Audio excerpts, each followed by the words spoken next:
Okay, here we are. It is Simulator Saturday. Not quite the same thing that we normally do. We are sitting here in Barstow. And we got a train that's ready to go to Bakersfield.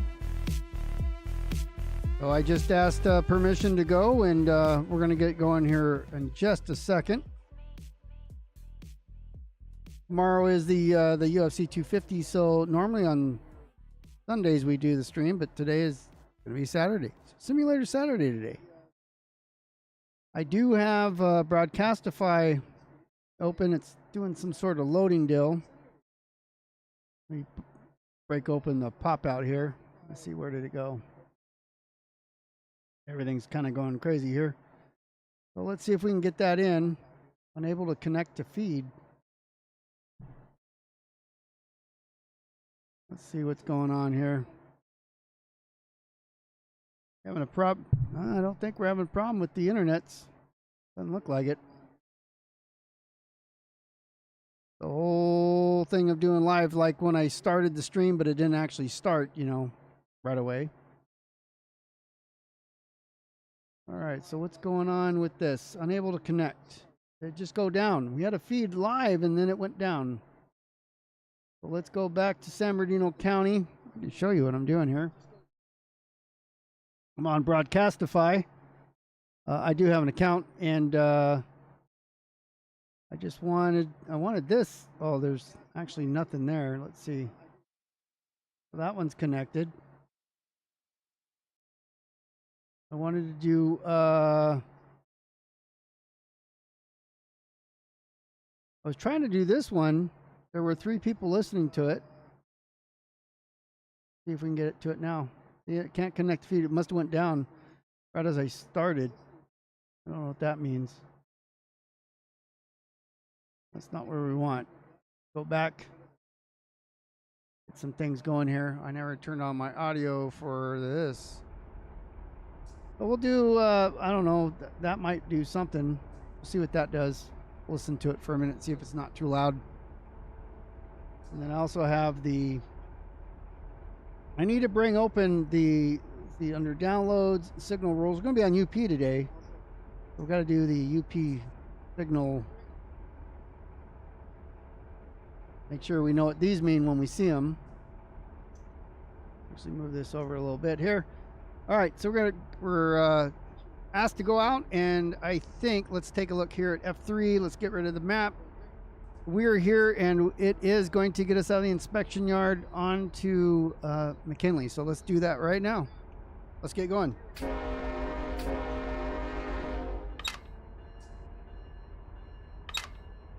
I've already spun up the EPUs, as you can see.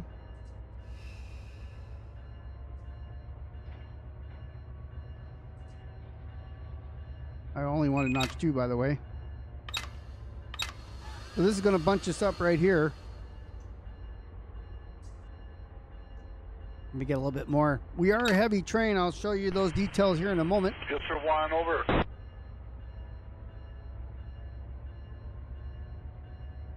We're coming out of the yard, so 15 is going to be our speed.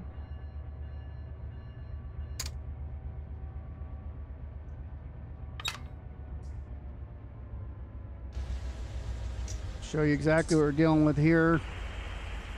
I'm actually going to run you R8 for R3. Come off the crest for R8. We have 123 cars, or loaded cars, 15,000 tons. Just shy of 8,000 foot long, a mile and a half. Back in the cab here.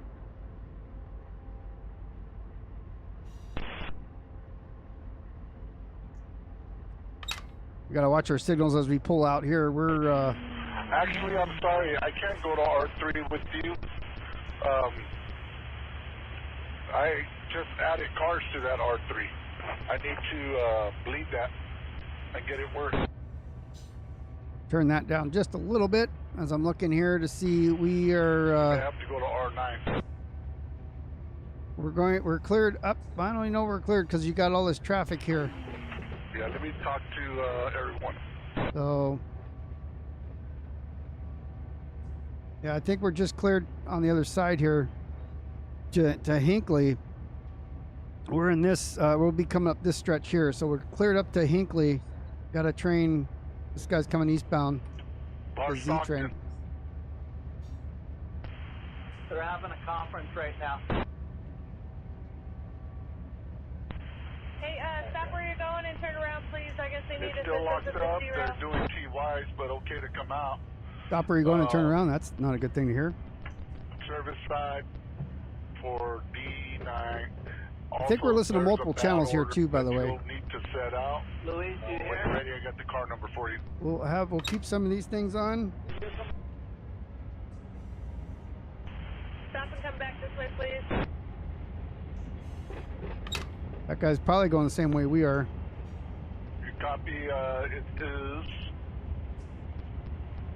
SDW. Yeah, so he went around. He's going the same place we are. He's got to stop here at Hut. 9875.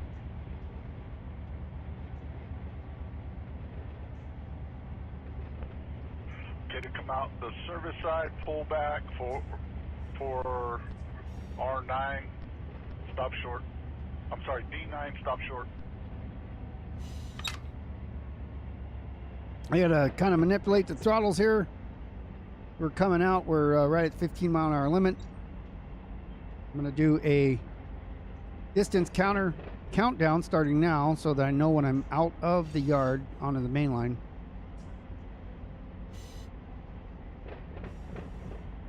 We'll have another signal ahead of us that is going to be prohibiting us from going too fast. I'm sure this train here is going to most likely go before we do. I don't know. We'll have to see.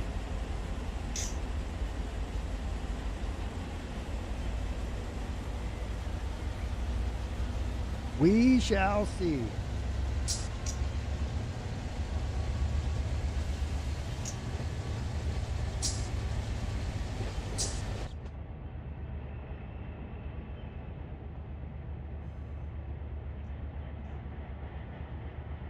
Let's get these industry tags off. I actually don't need any tags on right now. We're not doing locals, so as you have guessed, if you didn't know, I will not be here tomorrow on Sunday. I will be enjoying fruits of our country's, one of our celebrations this year of the birthday with the UFC at the White House.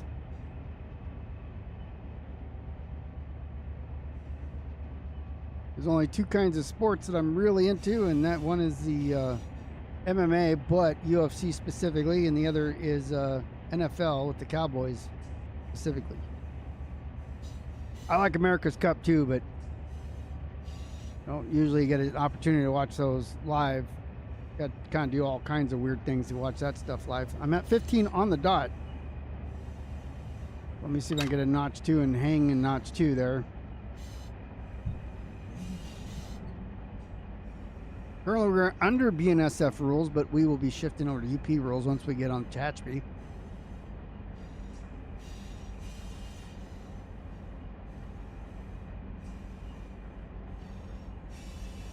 I'll bring up the signals for BNSF here as well. I don't have it on the screen for you right now because, I mean, you don't need to see it. I got red over green. I can tell you what that means. And that's diverging clear.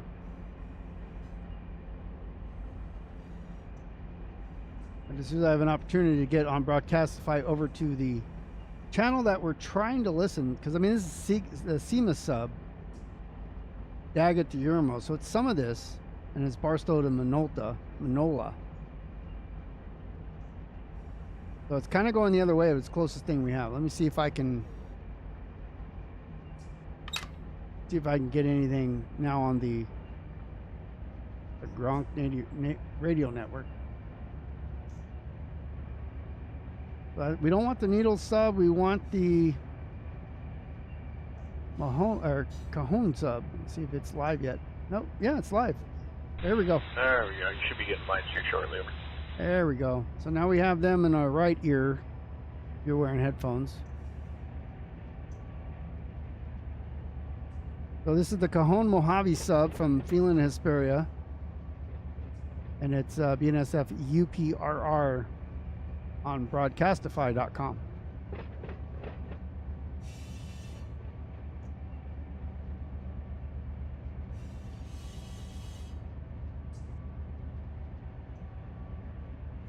Got 3,500 feet to go before we are out of the yard.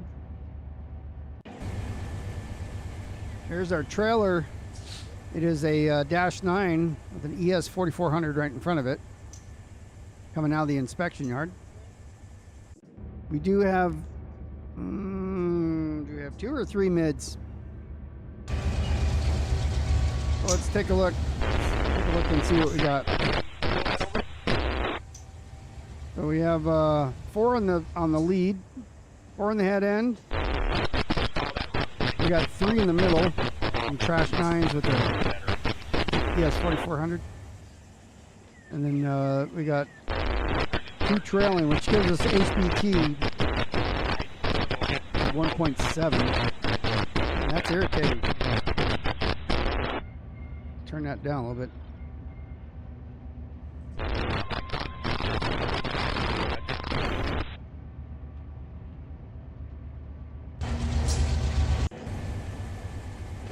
I'm already kind of, whatever it says if I'm going speeding or not on the main map. Probably.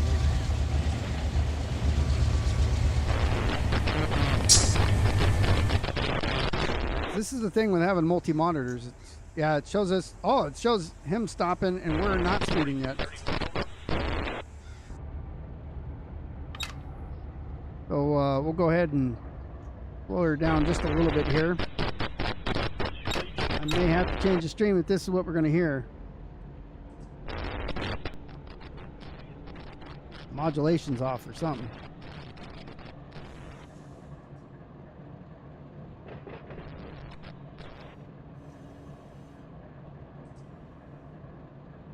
I'd rather just listen to the one that we normally do. We'll bring that up. That's going to cover Cajon.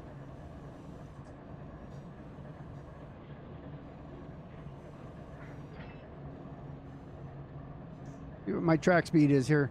30 miles an hour. I'm at 20, so I'm doing okay here. 198.3. That is good for our maximum authorized speed on all tracks. Over. Now this is the Orange City one. This is the one we normally listen to.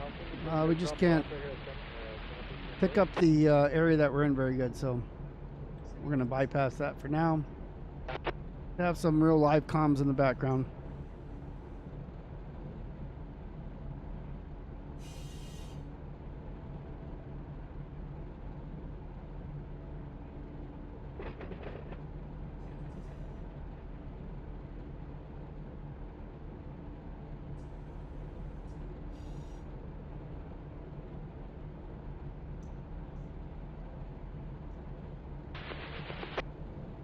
So I haven't driven this route in a while. I know that a lot of the Tehachapi Pass, the speed limit's like 21 or 22 miles an hour. So I don't know that we're gonna make it all the way. I made this train for this, so this isn't really going anywhere. It's going off map. So I don't know if we're gonna finish this. We're gonna get as close as we can. We're gonna go through that pass anyways. But we'll work our way through there. Mojave gets a little crowded though. How'd I have that? Let's see. Turn off that light. I don't want that one on. So we are actually in the Mojave subdivision now. We have a light at Hinckley. This Z train's eastbound, so it should get by us pretty quick. We have some build up here in the pass. So we'll see how well we go, but this is the Tehachapi Pass right here. So we'll see how far we get. Light power, come on in. Run to 8 yards. 8, 5. Take you all the way to the field. Track speed's now 40. Next signal's 1.5. Show 5, 6, 7. We had a clear ahead. All the way down to the west end. Hinckley is up here a little bit, so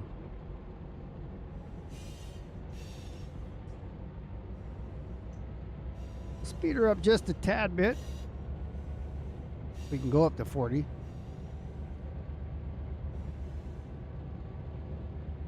We don't want to go crazy, but at the same time, we don't want to spend all day getting there. All right, Hinckley, 8,400 foot between the signals. We'll clear either one of those. Our dispatcher tone is 13 on channel 32. We got Jim Gray, Boron, Bill Edwards, Bissell. Those are all the sightings, passing sightings. And then Sanborn will be the last one before we hit the BNSF junction. So BNSF junction's at milepost about 814, 815, 814.9, 814. We're at 757. So, well, right now we're not even at 757. We're like right here. We're like 752. So it's a few miles. It's quite a bit just to get to Mojave.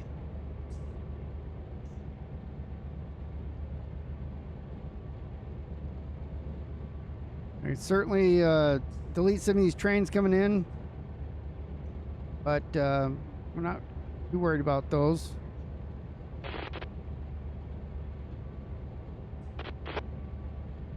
Uh, 65. We got to change channel now. If we look here on the map, we see that Mojave sub is 65, so we'll be toning 13 if we need anything. We're leaving Barstow here so we can get out of that now. Now we're in the Mojave sub.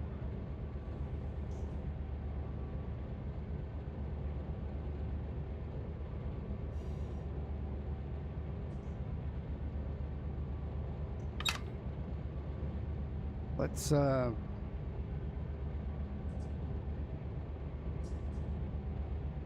track speed's 40. We're at 30. I'm gonna go ahead and notch her up some. Let's get down the road here.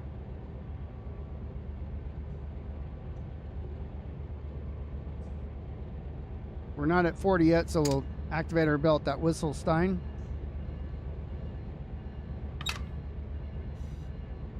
I didn't change any notches. It did on its own.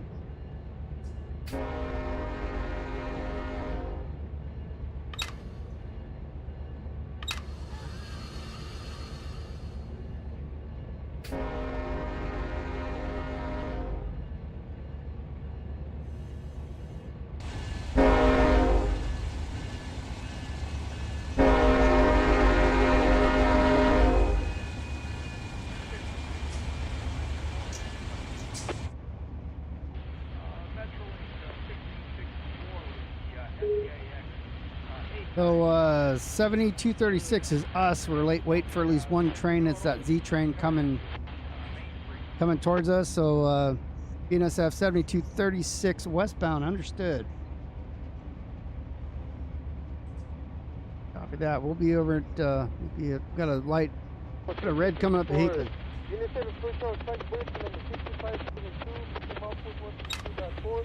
All right, notch down here a little bit. Let's start our deceleration.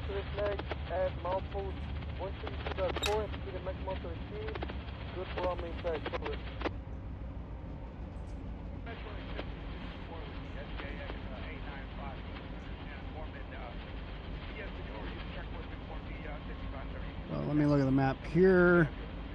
So that first crossing was Linwood. Next crossing coming up, Mountain View, and then our signals right after that. So we got an intermediate signal coming up and then a red.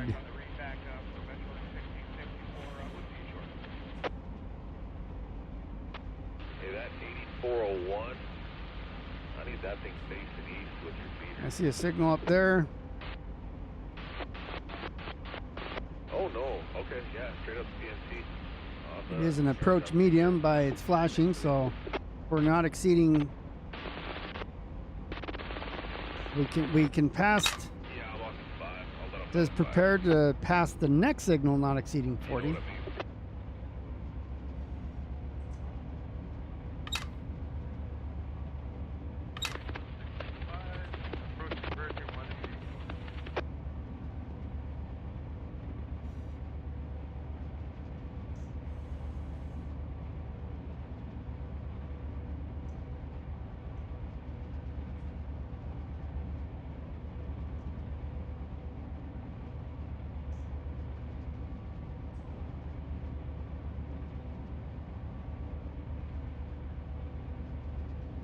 Well, this should be Mountain View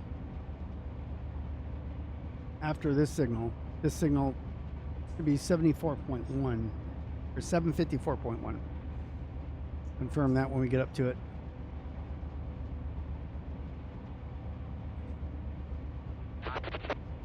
You see the crossing right after it.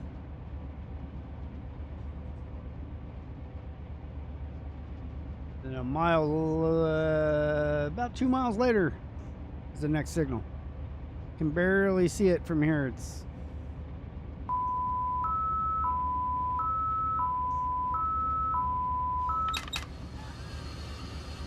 Mountain View.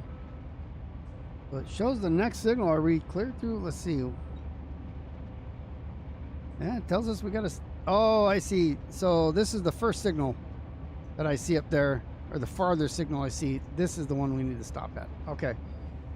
Well, that's at 7:57. So.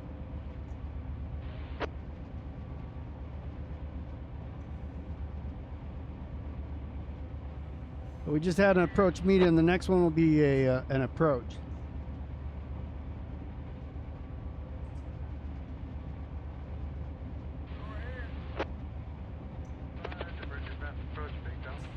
But we cannot pass this signal after the crossing. Whoops.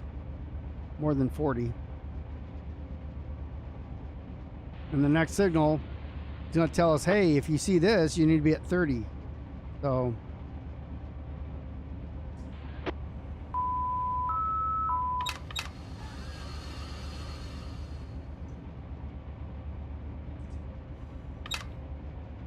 Start slowing down now. 755 is what that mile marker said.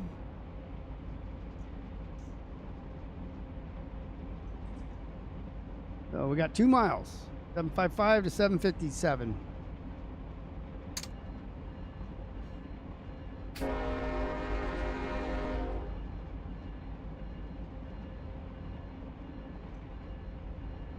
I would be doing a full stop at the red, so.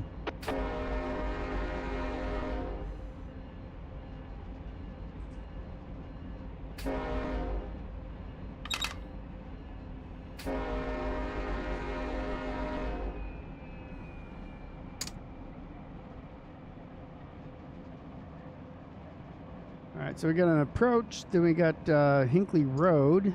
So we already passed Linwood, now Mount View. Next one's Hinkley, and right for the signal is Alameda. Let's see if we can stop before the Alameda crossing.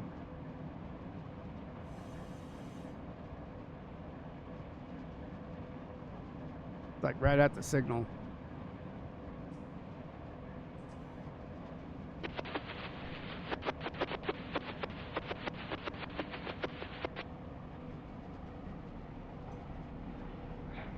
Start deploying some dynamic braking.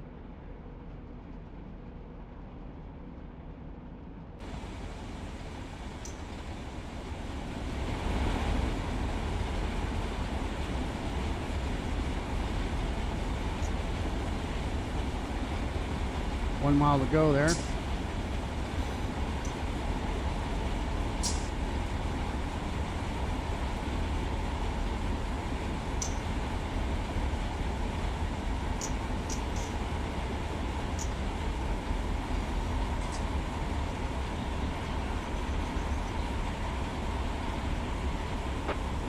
Slowing down to 30, and we're going to start counting down here. Start slowing down even more.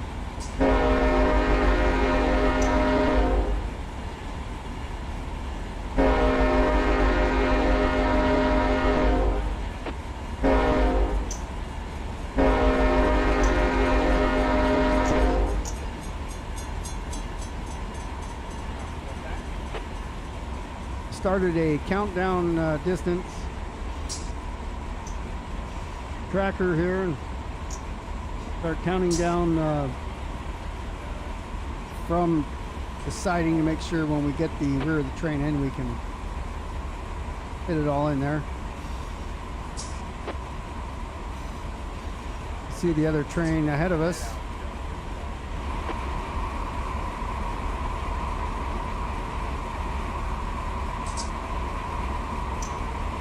we slow roll this thing, maybe we'll catch us a clear. But we also have to make it so that he hits a clear too, because otherwise we won't.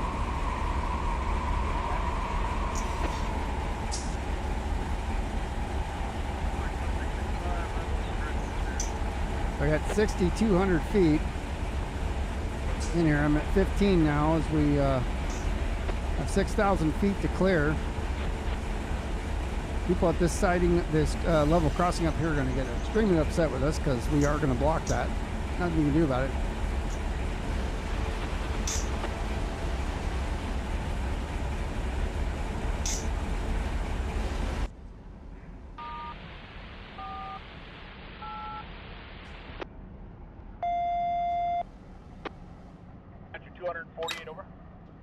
Here's our Spectre guy on the radio. I'm sorry, say again? Go, big dog, my bad. Here we go, thank you. My bad, Spectre out.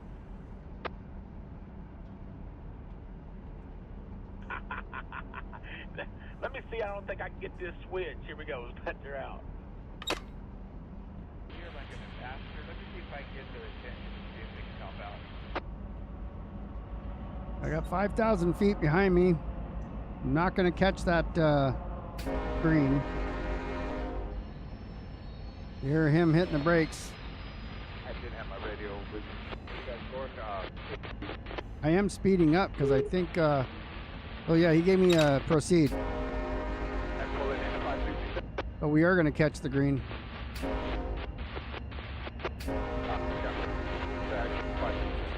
All right, here we go.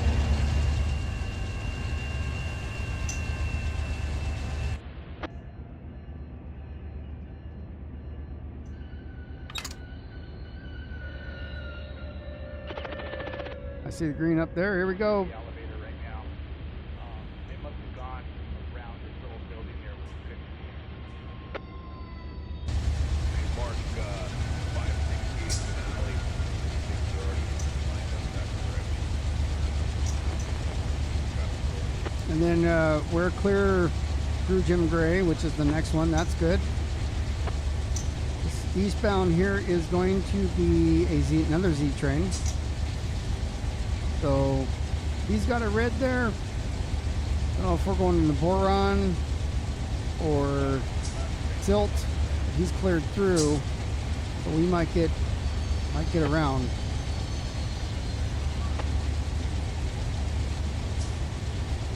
Take a look at our track speed here. Got 55. I can't drive 55. But when I look at the map, 55 is the maximum speed limit track speed here. I have a detector after boron, but I have no speed restrictions. I do have a 0.5 grade climb at Edwards going into Mojave, so we'll drop the hammer here and now the rear of the train's just passing here, so he's going to get a green. Should get a green right now.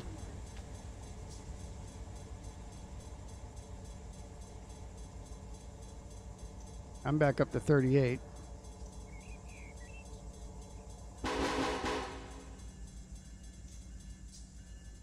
That's interesting. I never heard that kind of whistle.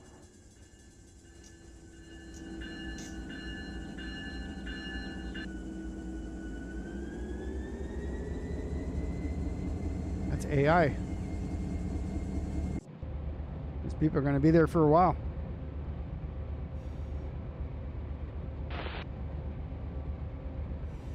So the stats, HPT is 2.7, 15,000 tons, as I mentioned earlier, 123 loads. We have 72 power axles, 546 power axles, just shy of 50 feet shy of 8,000 foot. So we're heavy, pretty heavy. As a heads up, it's going to be track 2 today at Going to notch 7 and see if we can get out of this.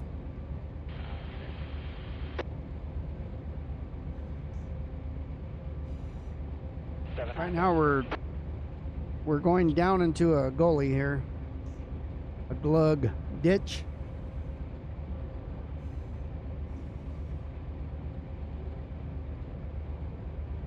Oh, you know, I wonder what the weather says it is. It says it's 101, and yeah, I'm showing 99.6 right now, so 101's pretty accurate. This is between the mountains. It's about an hour away from me, so I'd buy that for $1 right there, the 100 degrees. It is warm today.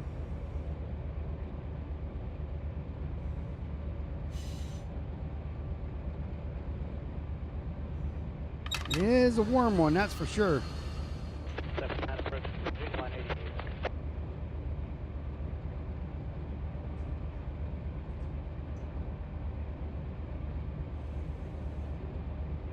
Even the hottest day of the hottest part of the day yesterday. Yesterday was 107 was the high that I actually measured.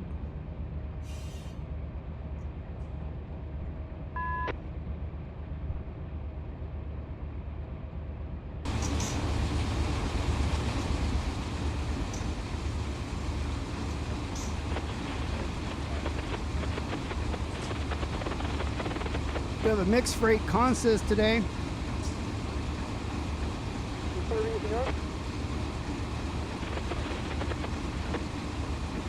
Which minute, which track over? I'm pretty sure that this train that we're going right now from Clovis, New Mexico to Stockton Was that east or isn't west? really a manifest train, but why not? We're doing it. Number 6572, between Maples 162.4 and There, here's intermediate at 760. 5540 mental limit to customer flight at 162.4 computer maximum authorized speed fuel for all main tags. Well, Harper Lake Road will be the next Over. in about 3 miles. A level crossing.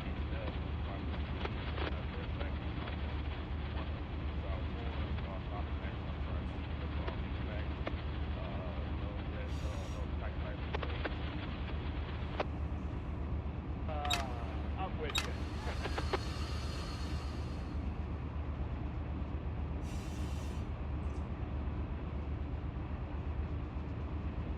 Okay, we're laying some maps down.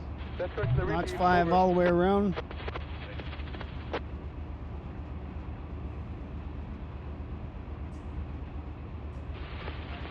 Fully charged up in the locomotives. All of our tanks are, except for the front end, I just bled, but I'm down to 131 on the Master Reserve.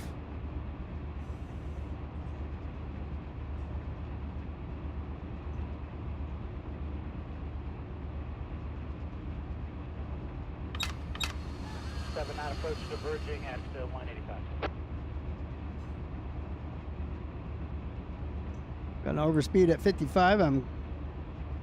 Track speed's 55. We're currently doing 52.5. So you guys are going back and forth? God. Holding pretty steady at that speed too, so that's good. We have some little ups and downs as we head this way.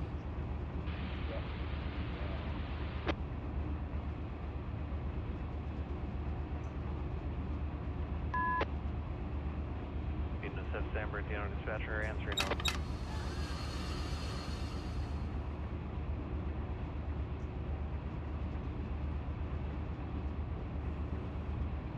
Being 3745 over.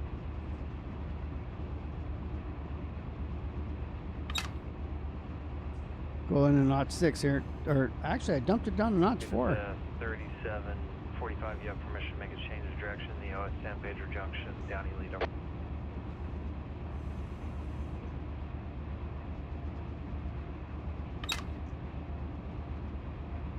That was at notch 7. That is correct.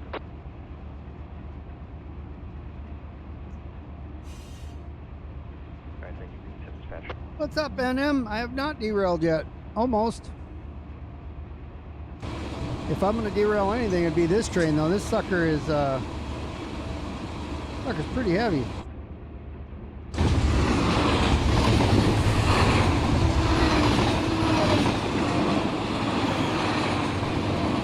15,000 tons.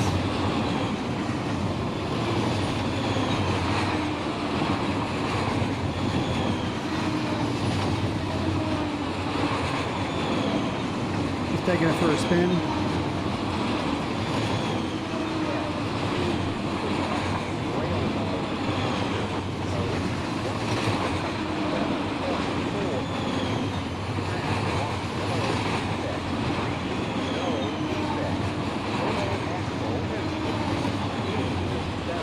There's the mids.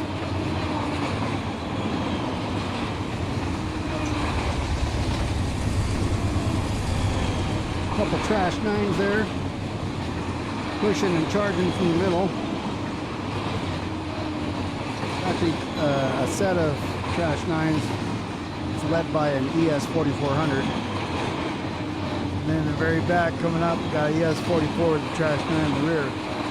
Going up to Hatchkey, can't want to put too much faith in those dash 9.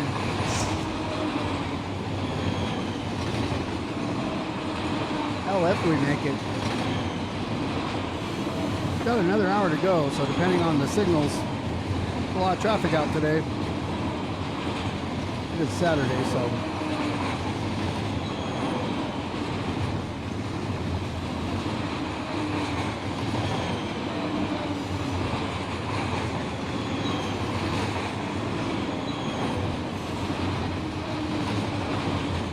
These are an LA cars, so you see the lack of graffiti on them. I mean, there is graffiti, but not as much.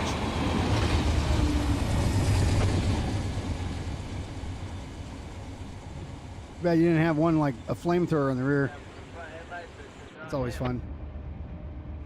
All right, we got back just in time for our crossing.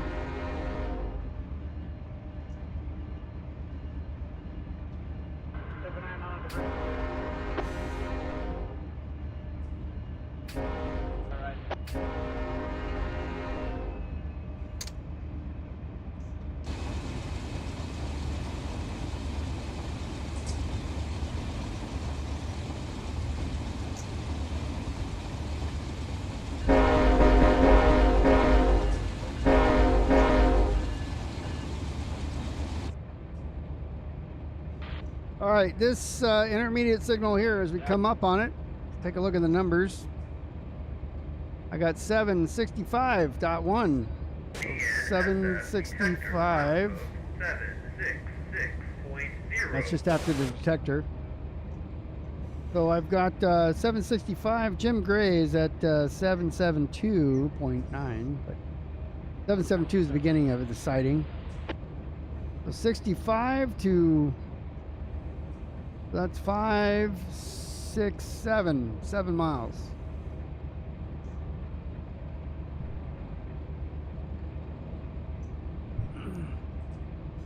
It's a big old train.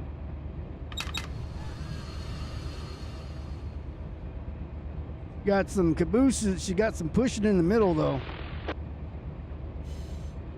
Actually, yeah, lengthwise, it's just shy of 8,000 foot, but it's, 15,000 tons, so. She's got some girth.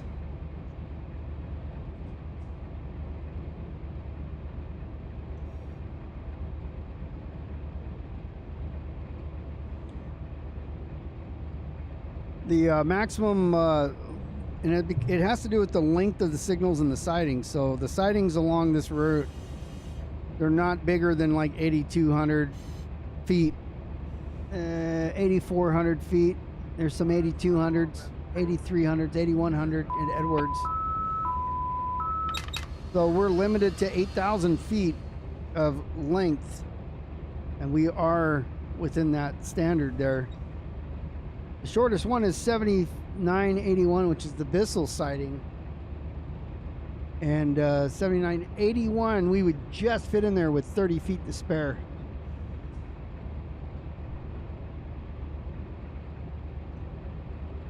Like half a car. We got half a car of space. But we are within regulation. Like normally with BNSF, which is what we're driving today, We're gonna be on the UP tracks here going to Hatchby Pass if we make it. And the maximum length that you can go on the BNSF part of the line, yeah, it's a mile and a half. So BNSF is 12,000 feet. Where are those BNAs headed off to? Dispatcher. And then UP is longer trains, but as they head down to Yuma, that branch is longer. At Tehachapi Pass and this like older line here, you can't have as long of trains in the Cajon Pass and all that. Signals are just too close together. And the sidings aren't long enough. So if you have to stop at a siding, the back end of your train's still hanging out, people can't get by. Dispatcher starts yelling at you and stuff. I am slowing down here slightly. I am going upgrade just a hair. And at 99 degrees, I need to get some water. So I'm gonna look at this next signal. I'm gonna run in 20 feet and grab some water. Let's see what we got up here. All right, well, time to slow down. That flashing yellow over red is advanced approach, so that means that I can pass that signal at my speed, but the next signal after that, I can't pass more than 40. Usually the one after that is a solid yellow, which means I have to be at 30 at that signal, so let's see what happens. I'm gonna just fill up my cup real quick with water.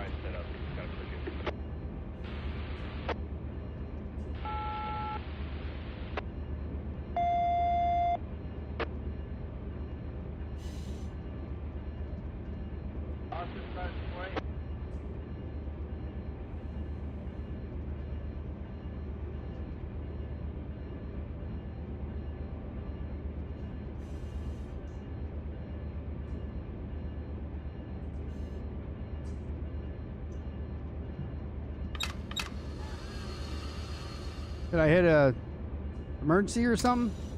No, I'm just zoomed in too much. I couldn't tell. I thought I had a, you know, if you don't answer when the warning bell comes on, you know, the attention, ding ding ding ding. If you don't push the alerter, then drop some e-brakes on yourself. Positive train control.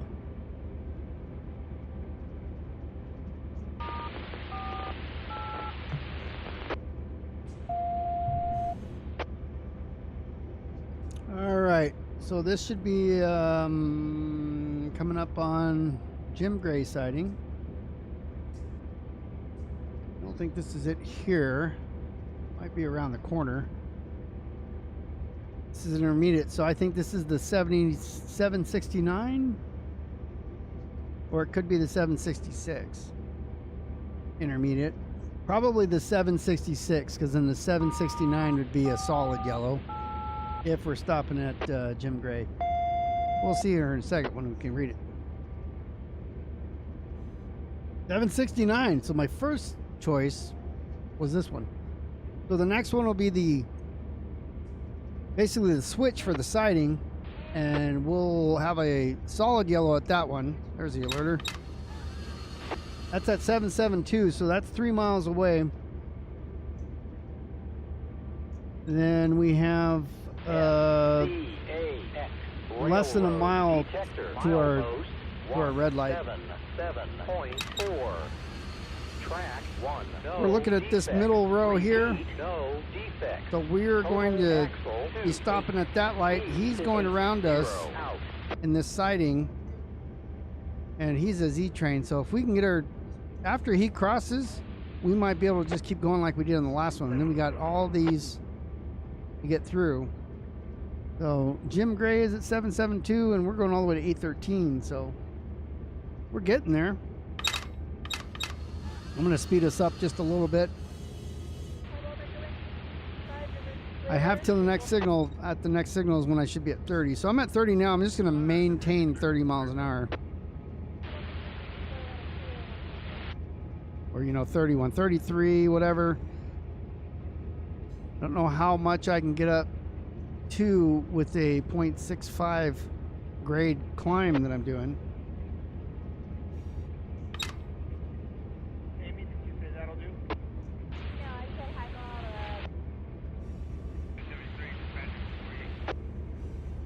mile. We'll just keep working the controls here.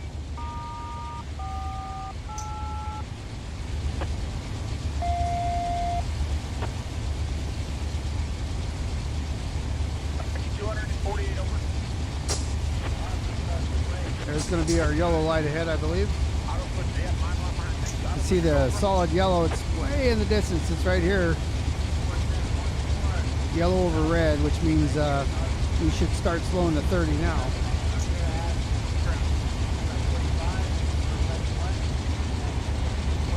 Which means we'll just let off the gas here. The one after that's going to be a red. If we slow roll it though, we should catch a clear and be able to jack up the speed again.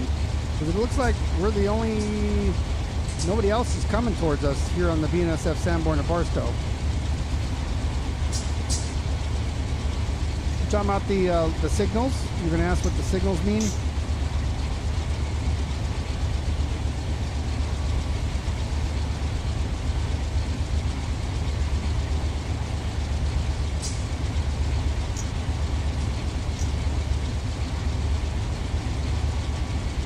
So what's tricky is that, so we're currently on BNSF track.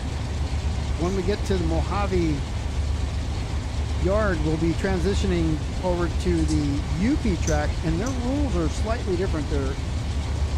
I have, if you go to depot.com, depotserver.com, you can bring up the signal aspects, signal rules, and it'll show you the position of the lights and the colors and tell you what it means. And I always run, when I run road trains, I do have those up because I don't run road trains a lot, but sometimes there's some weird ones and you don't know what they mean. So you just go, oh, okay, what that means. That's a divergent approach, blah, blah, blah.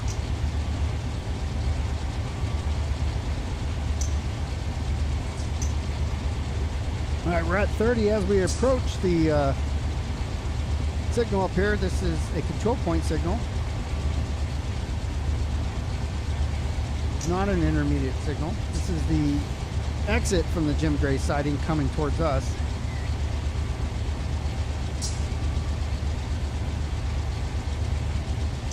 And we meet the criteria now, but we're gonna, the next, in 1 mile, if the signal were to stay true right now, right, it's true right now, but after we pass it, things change. The approaching train could clear our signal. You can get under that siding, which then would give us a clear signal on the way out, and then we're allowed to go back up to track speed. So right now, with a mile to slow down and stop, I'm going to go ahead and start slowing down here. I am the grade is 0.3 climb right now, so I don't want to lose all my speed, but I do not want to come in hot to a red signal. Never fun. Switcher, you all stopped. I can have back C045, correct? Over. That's correct. And then you need to go to number 2 track. Here we go. 2 dots. I don't see he's in the siding yet up there. He's coming up on it, so we are going to be a full stop at that red. Little booger. He didn't make it in. He's a Z train. He should have been hauling because he can stop pretty quick. Let's take a look over there with our binocs. Yeah, he's not even there yet. We gotta wait for him. So we'll be waiting at the signal. We're gonna have to pull from dead stop. So try to keep everything as stretched as we can.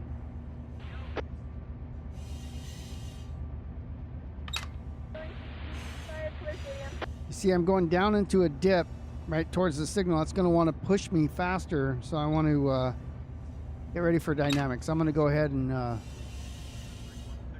start notching down to 0 and getting a dynamic setup. And track 579, highball, advance approach Lincoln, 35 ahead, here we go. About a half a mile to that signal.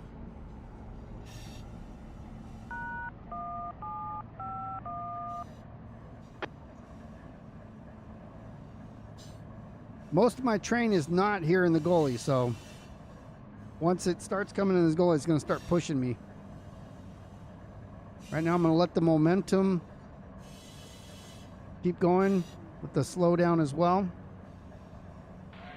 I did not start a countdown timer, but I don't need one for this. I'm on the main, not the siding. He's pulling in the siding, but we're short enough. We're going to fit between the signals, so.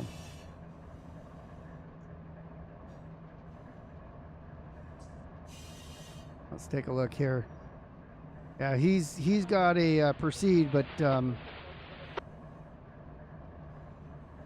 he's got a an approach diverging.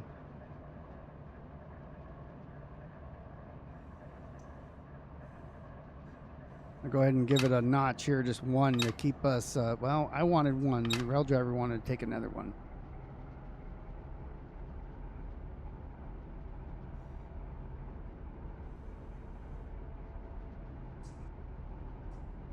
I just want to keep a roll going. But right now I'm at 10 miles an hour with a red coming up. I want to make sure I don't speed into that red. It's harder to stop.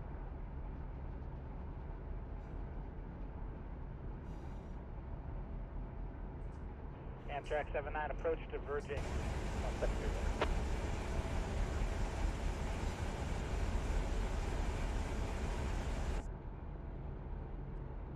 There he comes.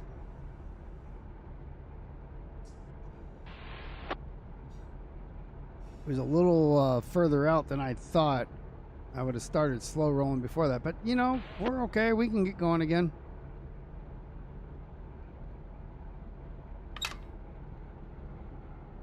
He's got to stop too, so that means he's going to be slowing down. But if we can get like closer to that, free up the signal behind us, they'll give him a clear since he's already at speed, and maybe he can get clearer quicker.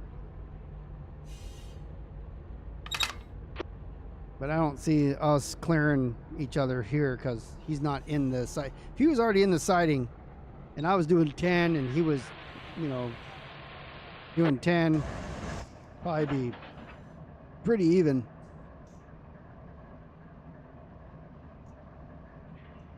You see, he's not even up on that switch yet.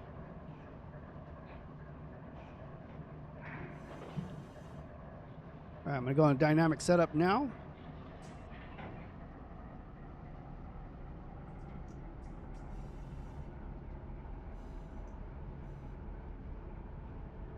See where the rear of the train is here. We still got a ways to go. 79 diverging clear Maple over. Diverging clear. I'll just go in the idle. We're just gonna keep slow rolling.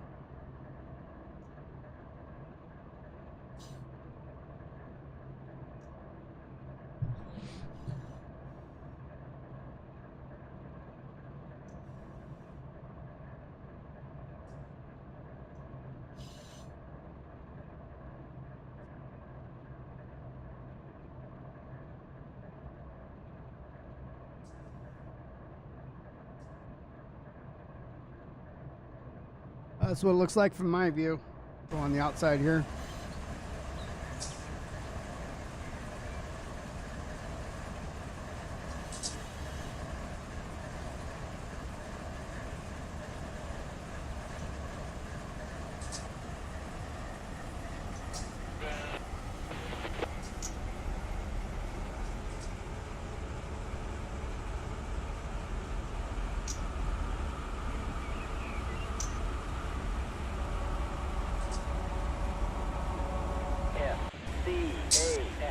Railroad detector milepost 177.4. Okay, I've got to get basically to here. No defects. Repeat, no defects. Total axle 2-4. Speed 6-8 out.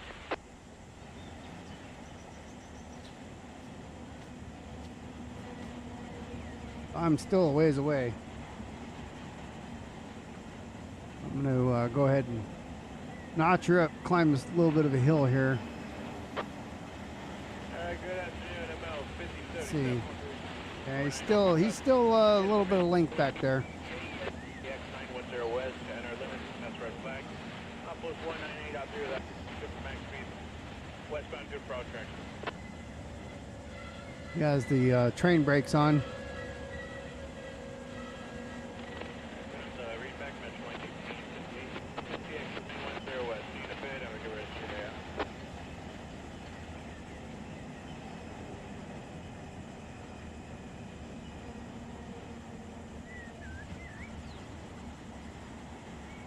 See okay, that's the rear of him there, so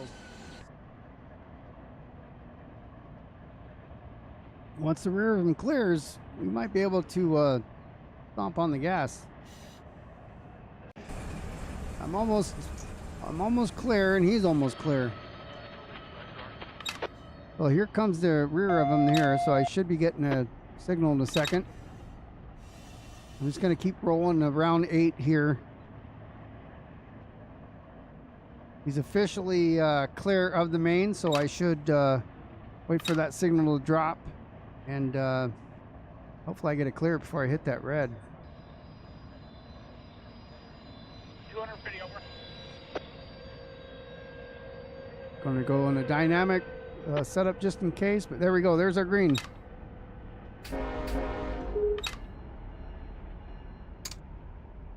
Here we go. Notch 2, and we'll climb our way out of here. 0.5% is our grade.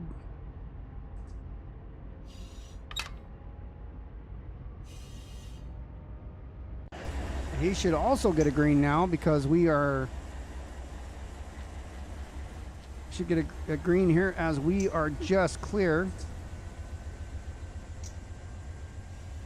Here the DPU is starting to spin up back here for me.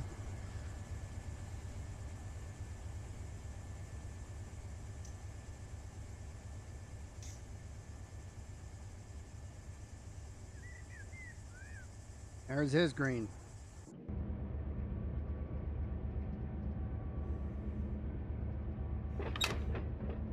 All right, and we don't really have anybody coming this way now, so we're at Boron. Coming up on Boron. Approaching your bottom derail, where are you going to want to? What happened to the third one? Did it stay out there? Actually, 10 miles to the Boron sighting. An industry yard. Okay, just wondering, did you wire no way? Of course we wired. All right. Hold on. So from Boron, which is 784, to Bissell is 804. Alright, you guys. 784. Come on in. Bottom of 1515. 10 miles to Edwards-ish. Behind you down there. Usually you pull up that snowplow to that telephone pole. We should be good. Junction's 814. Telephone pole, and finally got the bottom B-roll fixed. All right. And after the junction, we got a couple miles till we hit the summit.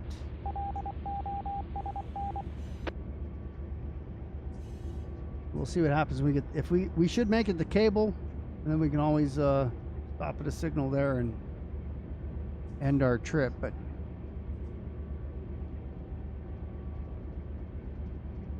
we're probably at least an hour from Cable, I would say.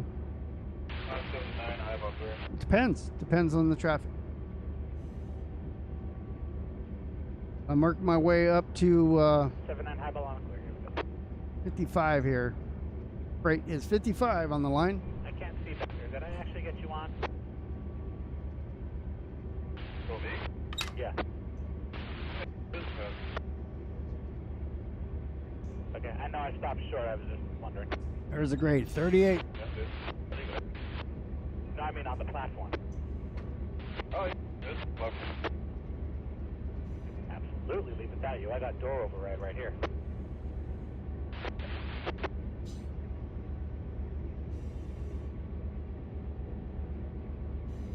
All right, so Boron is, well, let's see, we have the U.S. Yeah, Highway 395 is our next crossing. That's in about,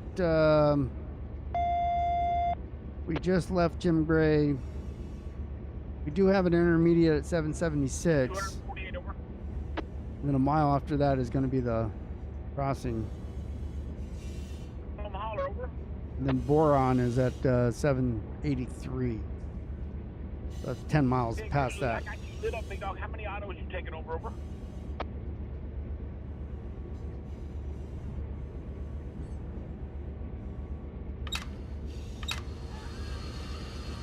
We haven't need to run air yet, by the way, either. Don't know. Here we go. Back out. Everything's been dynamics or, you know, slow rolling dynamics. That's all we've had to do so far.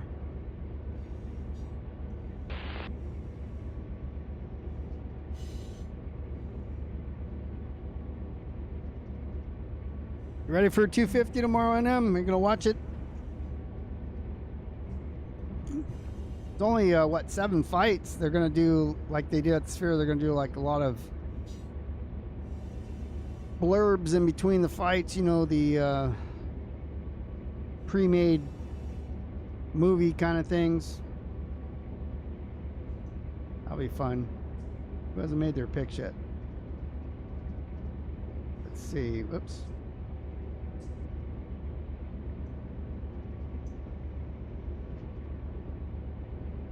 All right, so I have 1, 2, 3, 4, 5, 6, 7. We're missing the Poolans. Big Boy Trucks. Tell him. Danny.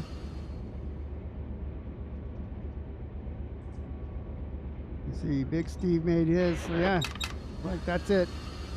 2 Poolans. Let's see. Well, how many we got? 1, 2, 3, 4, 5, 6, 7 of 11. So yeah, the Basemans, Baseman, Base Boy, Cybex, and Big Boy Trucks. Oh, I lied. I've got a DPU error there, which means we're not communicating with the rear, or we are now, but we weren't for a minute. That's no big deal. Goes yellow, just say hey.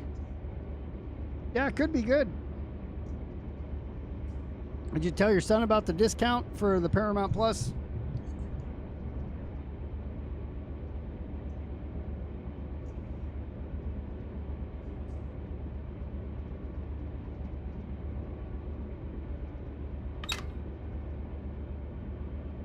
It's a lifetime discount. It's not just for a year or anything.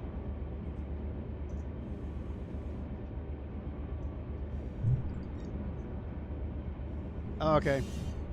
Yeah, it's a lifetime. You just Google Paramount Plus discount. It takes you to one of those websites. I can't think offhand what it is, but it's where he's probably already validated his service, active duty or not, and not U.S. now. I can't think of what it's called, but anyways, you go there and you put in your stuff, your last name and all that, you know, all the stuff. And then it will acknowledge that you're a current or former military member. 7-9, approach diverging launch door, over.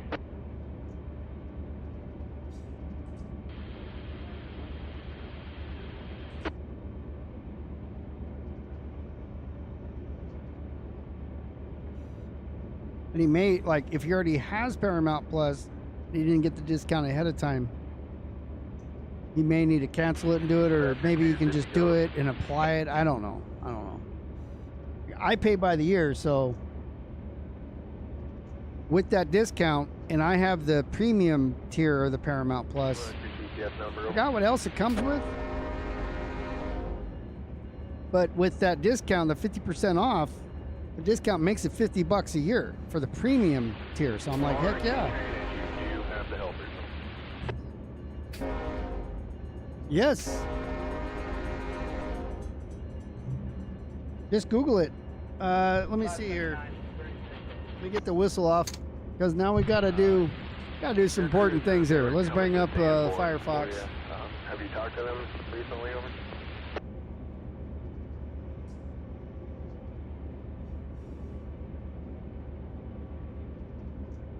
I'm typing over the rail driver, so if I'm typing funky, then that's the problem. That's Sheer ID, so it's services.sheerid. So you get an exclusive military discount. It's 50% off for the life of your subscription. You just put this stuff in and it takes you over to ID Me, that's what it's called. It doesn't, says that probably somewhere in here, but it puts you in, takes you over to ID Me. Well, I pay $50 a year again for the top tier. So here you guys just thought you're coming to watch some trains and stuff. And even if you didn't have ID Me, it would, if you've never logged in ID Me before, it would still, when you put in your last name and the social and the branch and all the stuff that they make you put in there, then you know it does validate you. But ID Me is what they use, so, or it has you an option to use that. And I have ID Me too, so yeah, I was happy about that. Like when they first announced it, like if you're active duty or a veteran, there was a discount and it's 50% off forever. And I was like, holy shit.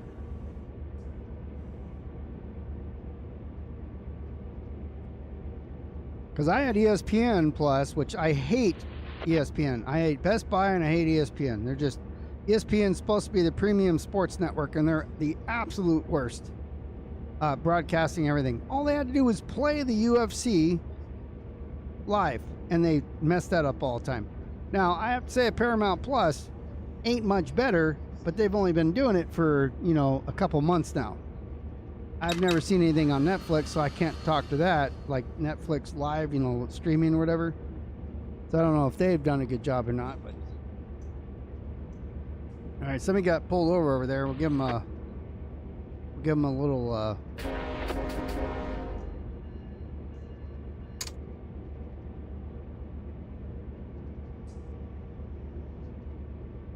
yeah, I don't really watch Twitch much.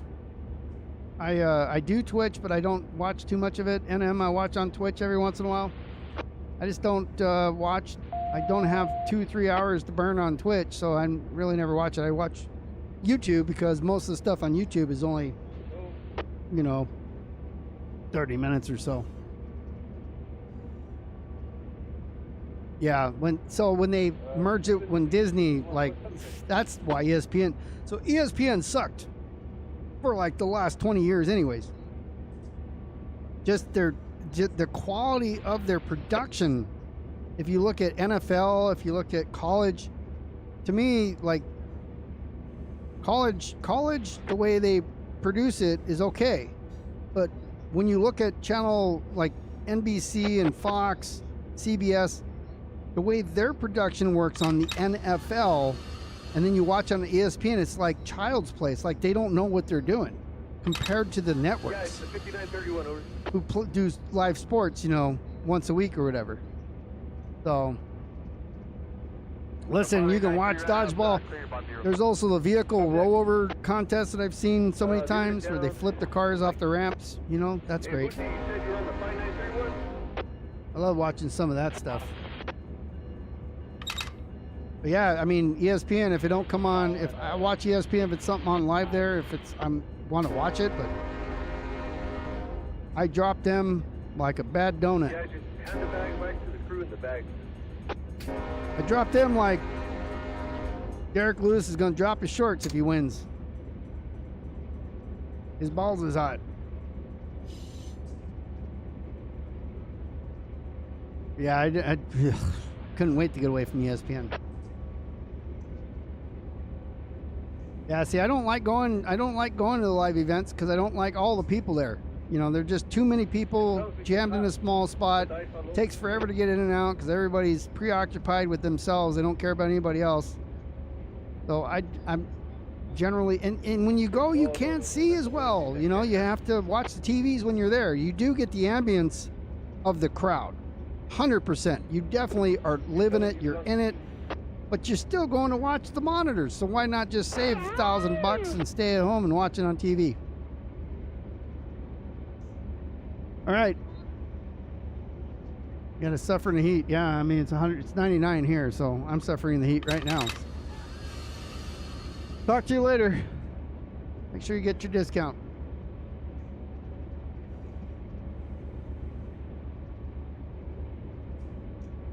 And mowed the lawn for the stream so I didn't have to do anything tomorrow.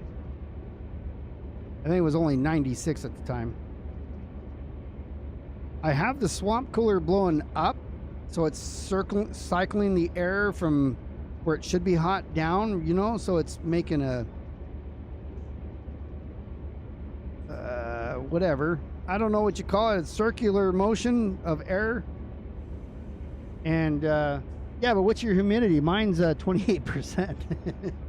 Now with the swamp cooler, so it's 86 where I'm at, but because the way I'm doing the swamp cooler, pushing, you know, moving the hot air down and cycling that air, it's actually not bad. It's 86, but because the swamp cooler, it's 51% humidity. But you're down south now, right? You're not up where you were before? Didn't you move down? So it's got to have more humidity down there.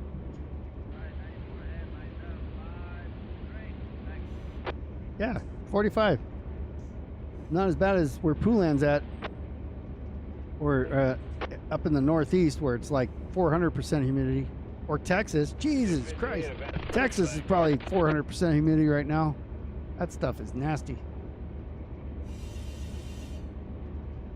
Where Rise is 400% humidity. Florida for sure, like where Poulan's at. Nasty stuff.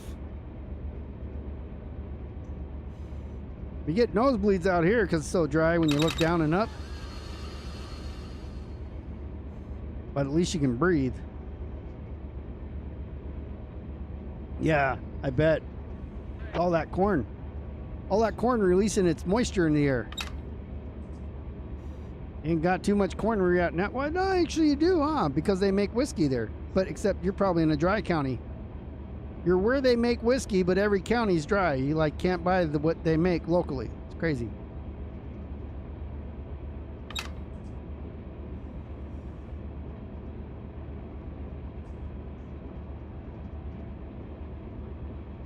What made you decide to go down there, by the way?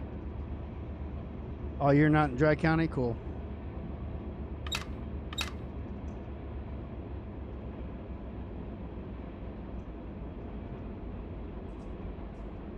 My mother-in-law's in Michigan, and her, you know, her and her husband, my former, he's passed away, but my father-in-law, they had family in Tennessee, so they'd go down there once in a while from Michigan. I was looking when, you know, I couldn't find work here a few years back. I was looking down there in Tennessee. And, well, that's where Big Boy Trucks from our little pool, that's where he moved. But he's over on the east side. He moved there because his parents.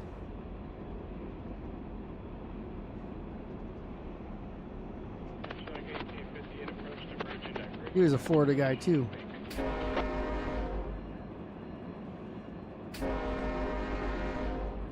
Are you in the Ozarks?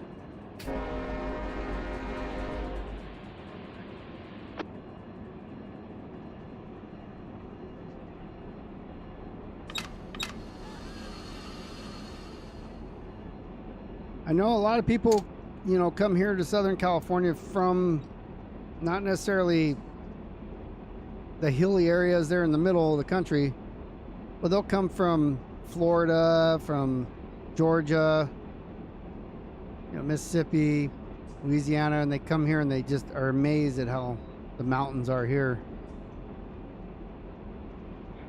Take them a little for granted. Oh, okay. Does the professor still down there, right? Or did he move out? All right, I'm speeding a little bit here. Let's get her slowed down. Just, we're not going too fast, but we're going too fast.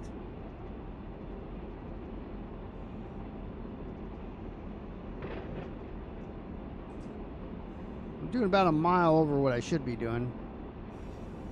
But we're getting her slowed down. Oh, he moved. Okay. I remember he was talking about coming out this way to teach at a university out here, and where he wanted to go, I was like, you're gonna get killed. What car are you in? Not from, well, maybe from gunshots, but I told him that's where big boy trucks used to live, and he moved to Tennessee. Just driving down the road, you'd lose your life. Fatalities every day. Oh, okay. I guess time has flown, huh?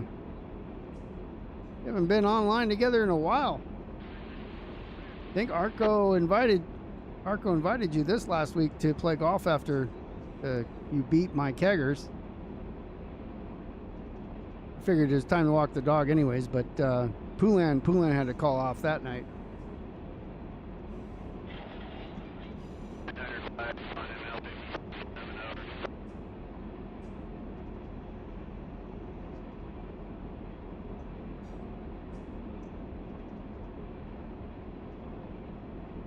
It's weird as talking to Barry, you know, and talked to him like a year, and then seems like about once a year or so he'll just pop in and we'll chat.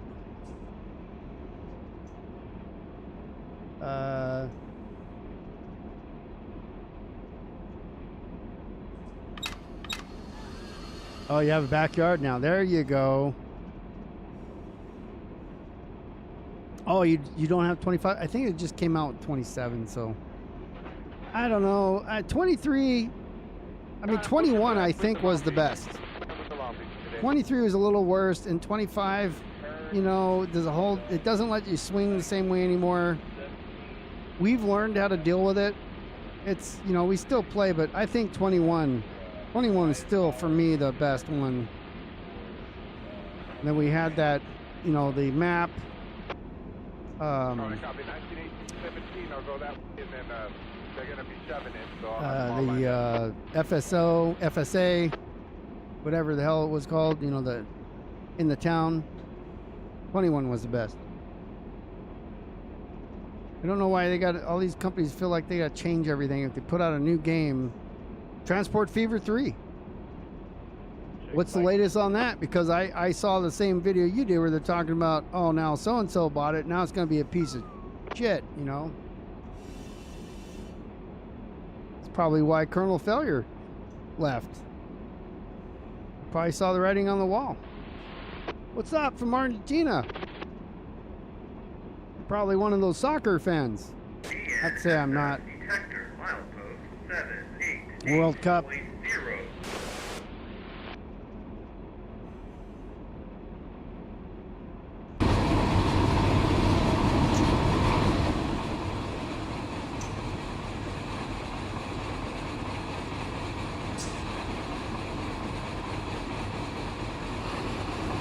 What we got here on the map.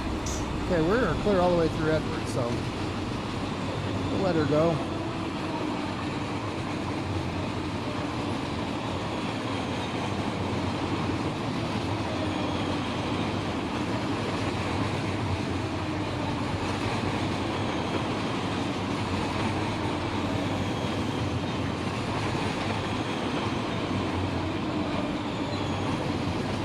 Believe it or not, there's a crossing up there that I just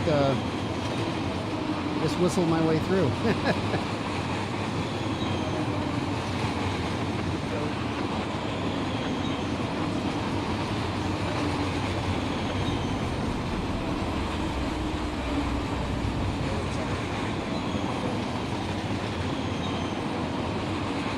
Got an 8,000-foot train just shy of it with 15,000 tons. Moving here, 2,000 tons of freight that we're moving. Recrew from Barstow, and we'll recruit at Bakersfield. It's on its way up to PAS.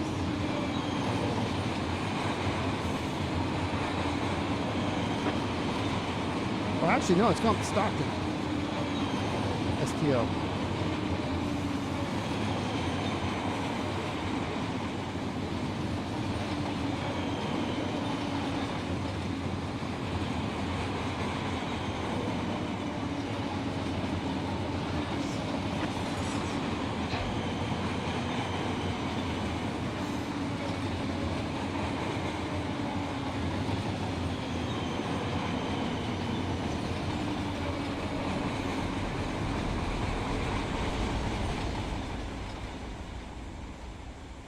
No flamethrowers, we're good to go there. Did slow down a little bit because I was in dynamic setup.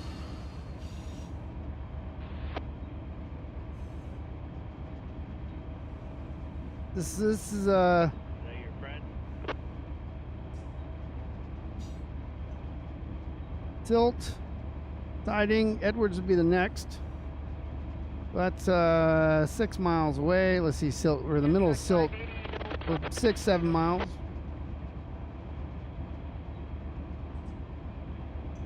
We have no crossings. We do have a grade at Edwards. It'll be 0.5. We have Edwards siding, Bissell siding, Sanborn siding. About diverging, clear tank. And then after that, we have a 40-mile-an-hour restriction going into the UP Mojave yard.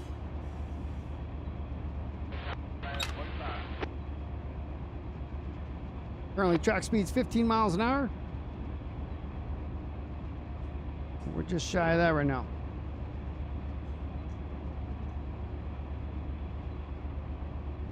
$7.89 to $8.10. We got 12. Let's see, 20 miles. 89, 99, 109. 21 miles.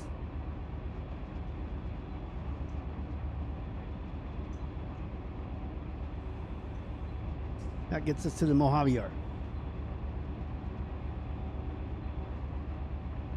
And after Mojave, right after Mojave is, let me see, we got about 10 miles-ish before we start working our way into the pass. And Summit's at 365, Mojave's at 360, so, you know, 25 miles. We got 20 and then 25 before we hit that pass. So 40 miles. We are overspeeding now. Let's come off the notch down here.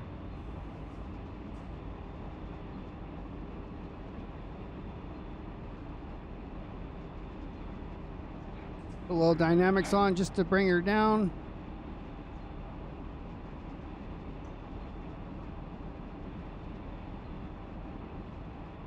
Slight downgrade.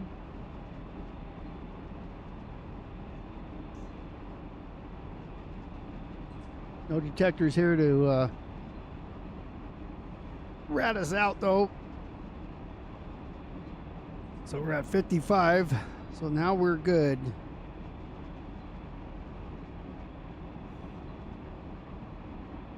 Keep an eye on it.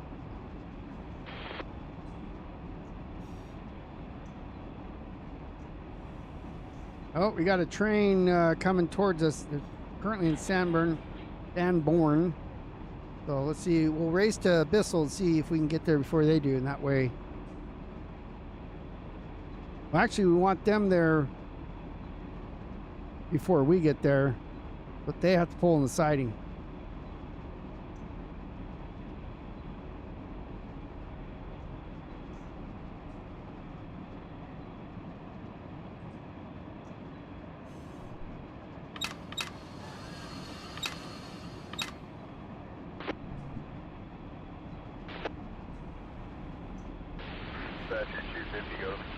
And because, you know, we're doing these hills and valleys going through here, they're minor, but it's enough where the train weight is going up and down, it's pushing us, pulling us, pushing us, pulling us. That's why it's hard to maintain speed through here. Yeah, you're going to use the previous cruise TTS. Alrighty, helper is on as well.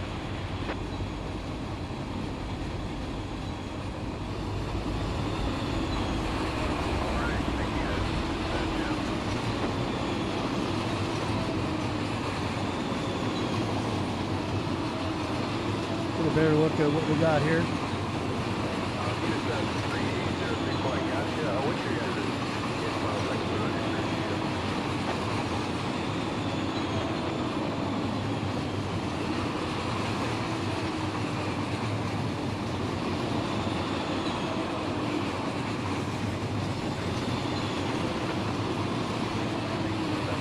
Going pretty flat grade here.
All right, let's see where we're at in the big map.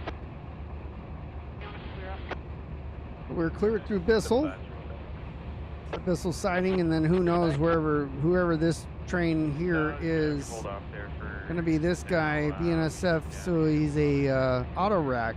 Well, he's pretty light. He's got a lot of power, 3.7. So he's going to go, he's pretty far back. He's cleared up further than we are. We might have another wait here when we meet up with this guy. Track 5A, let's go to 30 up.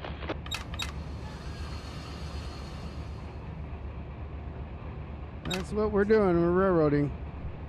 If we wanted not to have traffic, we'd have stayed in the yard. 30 up.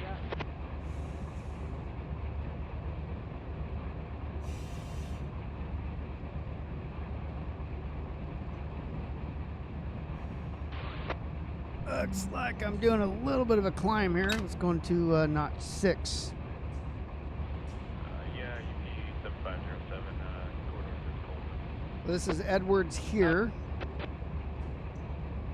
Space shuttle used to land right out there. Kind of see a building.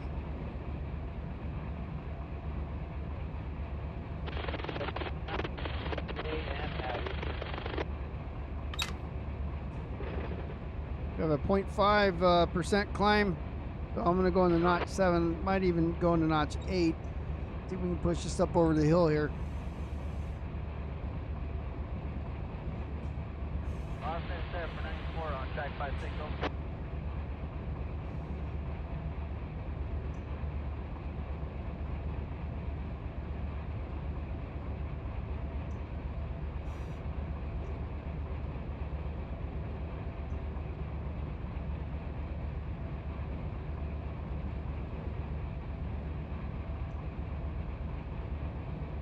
We have 1, 2, 3, probably 2 more signals. This one should be clear at the end of Edwards. 799 be flashing. 800 will be, no, actually 800 will be flashing. 802 will be solid yellow. Our stop will be at Bissell at 804. But we should have 2 more clear signals.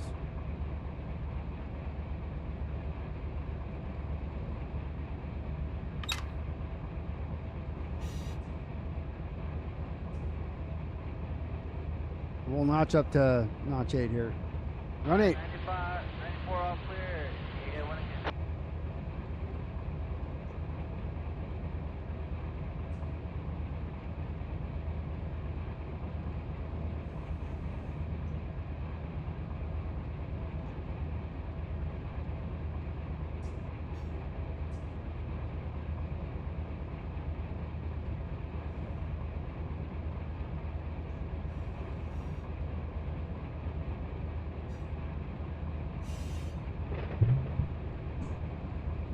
I think they've double tracked this, by the way, modern times. Some of it is single track, but I think there's a lot more double track there now than there used to be. Remember, this simulators takes place around the late 90s, early 2000s.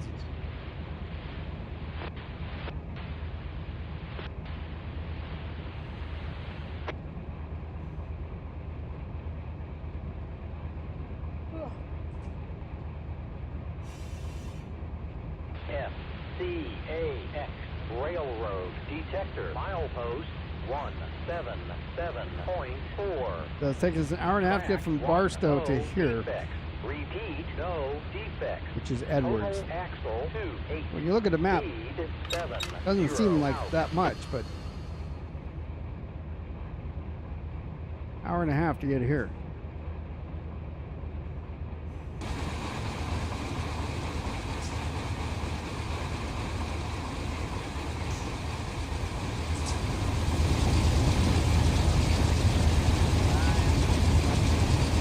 Should be our final clear here, and the next one should be a flashing yellow after this one coming up. And that'll tell us that's an advanced approach, meaning it's one after that will be an approach, 30 miles an hour. The next one was flashing yellow though. We'd still need to reduce to 40 at that next one, because that would be the second one from the first flashing yellow.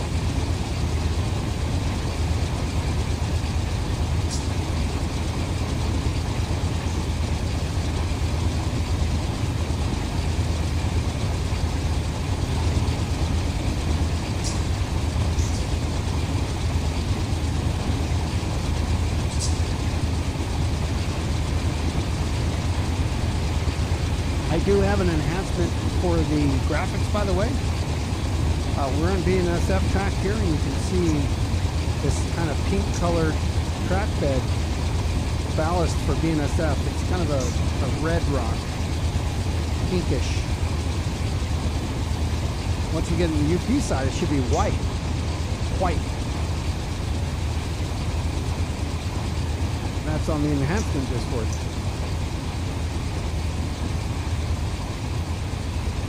I'm running lots of enhancements.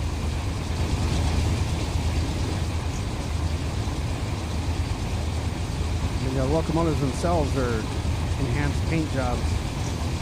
See it peeling over here.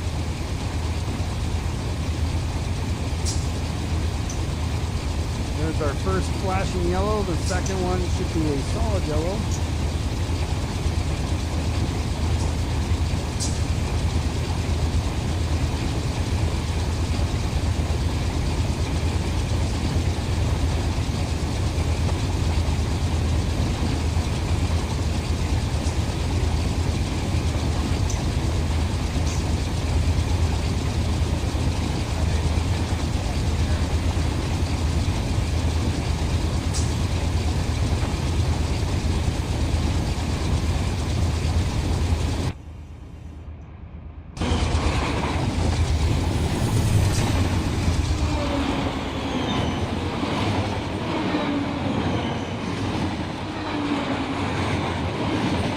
Went ahead and notched down to Mach 7.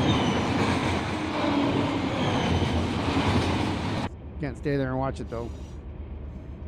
Gotta get in the cab and do some engineering stuff. Going on, man. Engineer I stuff. didn't have nothing. Man. Colton's a mess, but I didn't have nothing. I looked over there and he put in the chat, who's 248? I'm like, nicely played, Robert, nicely played. All right, come on, big dog. Kyle's ready for y'all. All right, so we do have a stop at Bissell as the Autorac's coming at Sanborn, or coming into Sanborn. And he's going to be pulling on the siding, so we should get a right away there. We'll start our slowdown anyways.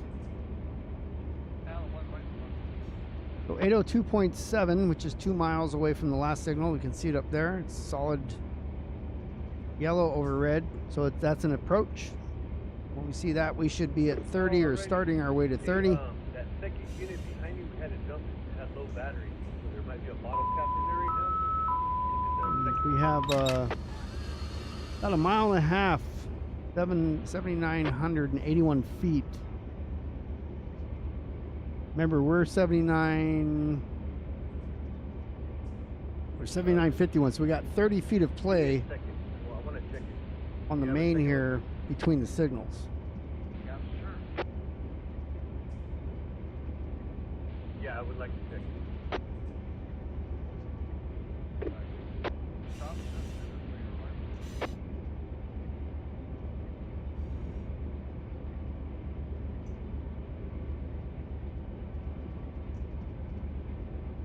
So this will be the beginning of Bissell right here, the control point for Bissell, for westbound.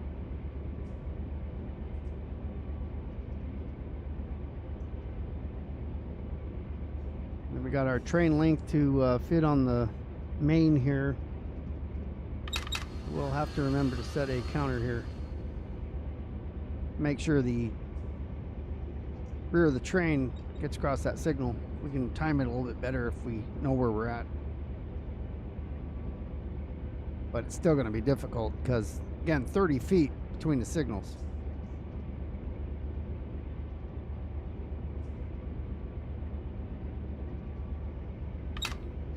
All right, let's notch down.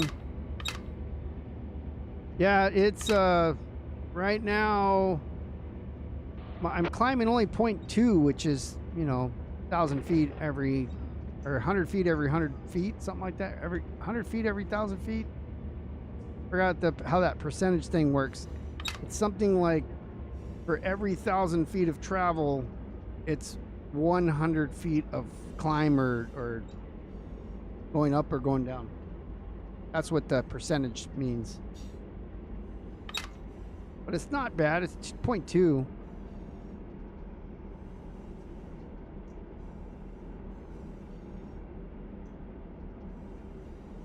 But we do have a red up 6,300 feet. But yeah, there's a lot of uphill here. And then once we get to Mojave, we'll be climbing out of Mojave as well up to Tehachapi. That's a more significant climb. Tehachapi is a 2.2% climb.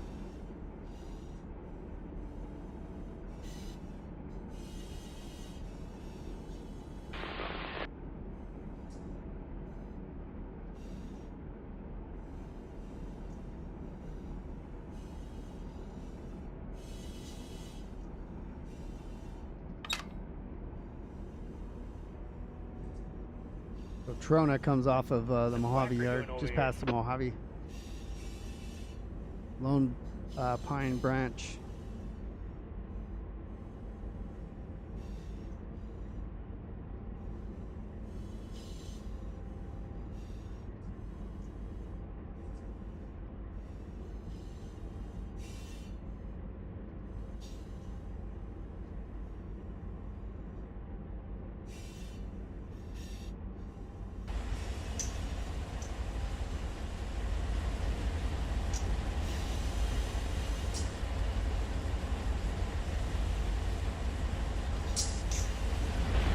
Red signal up there.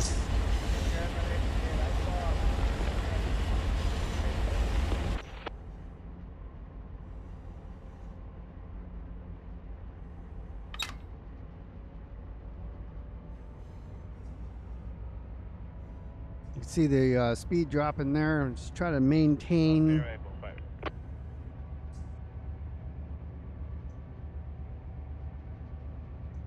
Waiting again for the other auto rack train to get here. He's blocking our way.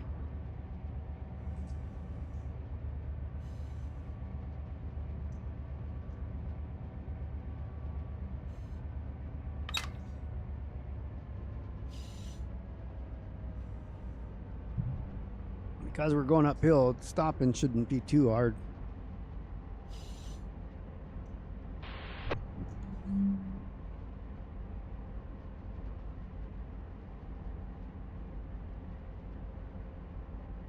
Between this, see this little marker coming up right here.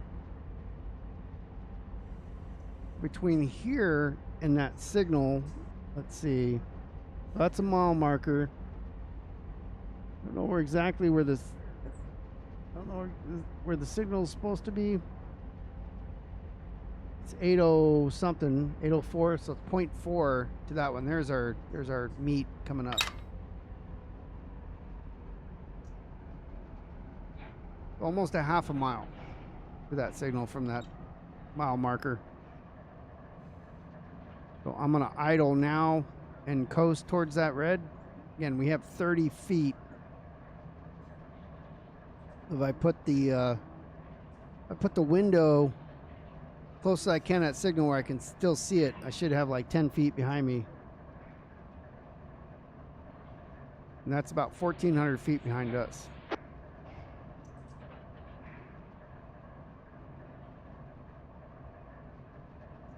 That's my stop. When that thing beeps, I should be just about stopped. When it goes beep beep, because the rear end of the train passed that. I won't have much room to react to that. And I may even need to throttle in order to get that far. I still have 1,000 feet to go.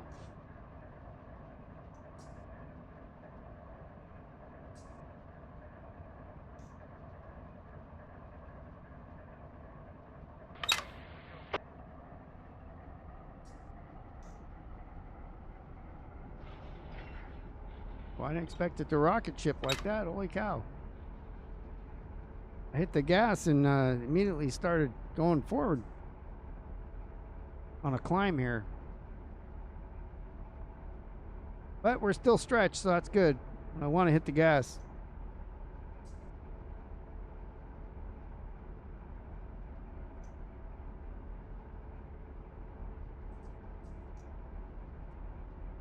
Where's the advance approach me? 500 feet. Well, almost 500 feet. There's the auto rack.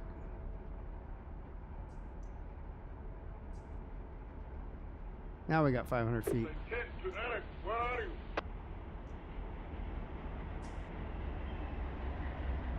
Hey, Kent's in the office trying to figure out where you're at. Over. Copy that. Roundhouse over there. I got 350 feet to pull before the rear of my train is clear.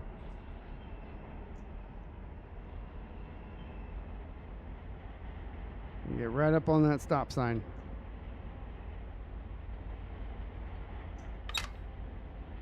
Can't slow roll too much.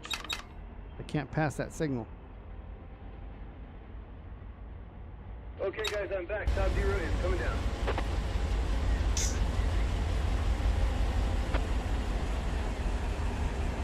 Now I got 110 feet.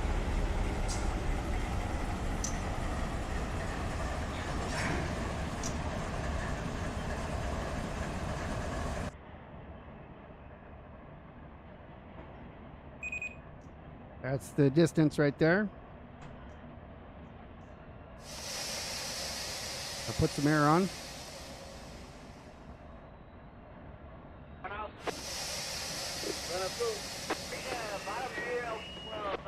All right, we're stopped and stretched.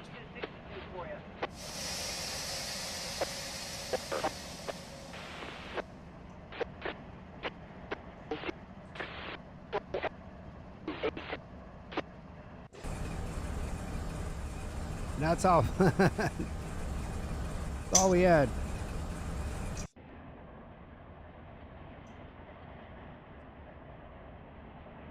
All right, let's go out here and take a leak.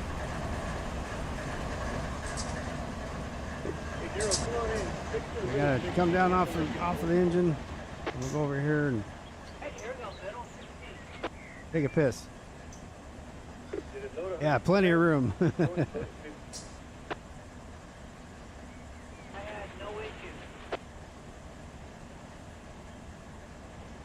All right, do a quick shake and get back up.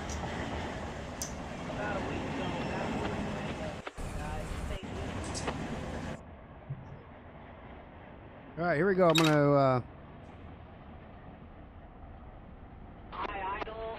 notch up here, release the brakes.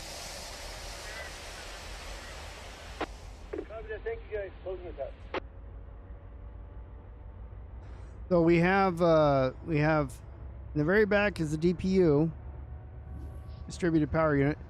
So it's going to show that there's no air on the rear right away because it's a compressor as well. And then we got one in the middle. So as we start pulling forward here, the cars in the middle are going to have the most air pressure on it. I'm watching the couplers up here.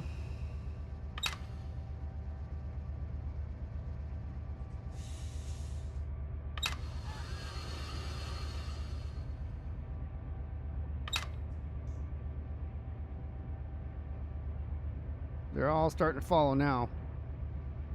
At 400K up here, this is when they'll break apart. Oh, we don't want to be there. If we look at our air brake lines here, the top line is the coupler pressure. You see this yellow as it goes towards red, and the green back here is the locomotives in the rear pushing on us. If that turns like black, that means it'll brake here. If it turns red, it will brake on this side. So we're doing very well. Bottom line is the air pressure. The circles are power units. Locomotives.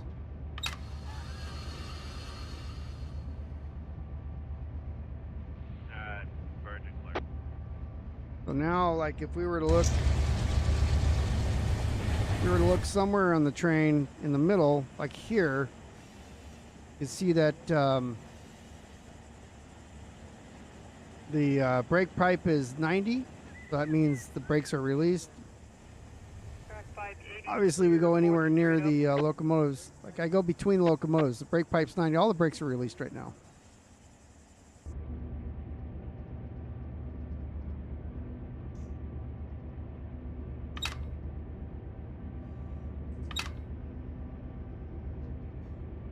All right, our next stop now, BNSF Sanborn to Barstow. We are cleared into Main 1 at Cameron. So this guy's gonna have to wait for us. Who is this guy? FRS to Watts. Oh, he's going down towards LA. He's a high priority manifest. I think we are too. Yeah, we're an H train. We have the same priorities.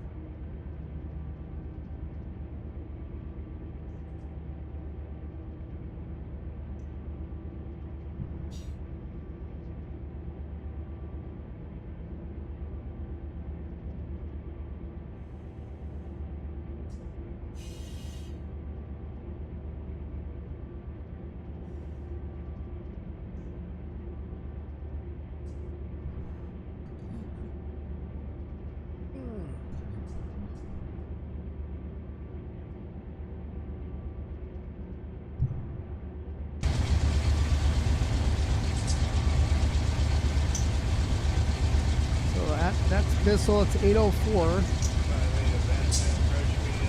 Sanborn is 810, so it's 6 miles to the middle of the siding.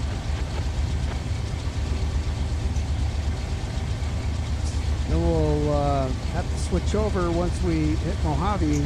Let's switch over to UP dispatcher and we'll talk to Big Dog right here.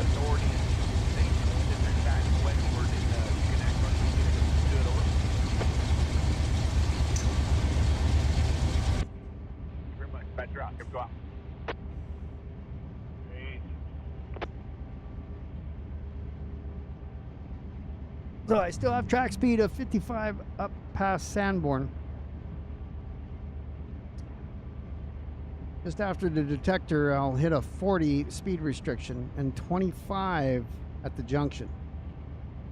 That's 4 miles between the, 3 miles.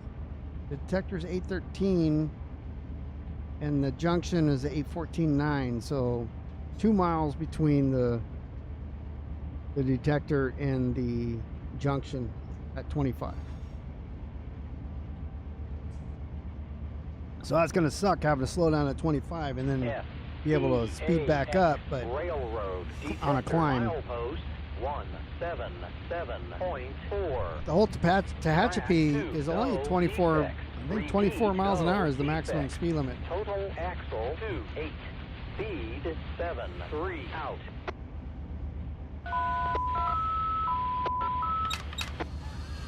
35 after,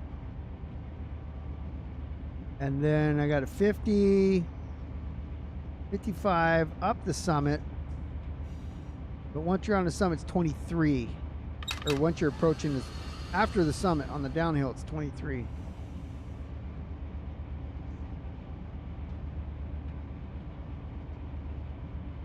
It's a weird speed limit. 23, like not 25, 23. There's our clear. This BNSF 7236 got a clear approaching Sanborn.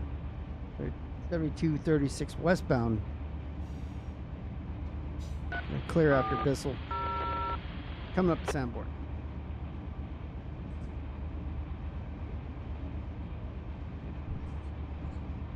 Then once we transition over to the UP track, we become a northbound train. So we're westbound on BNSF, east and west. UP will be north and south.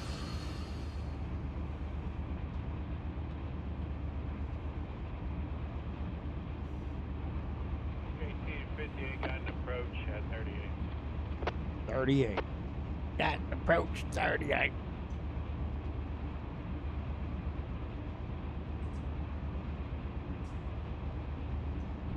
So right now we're climbing at 0.35.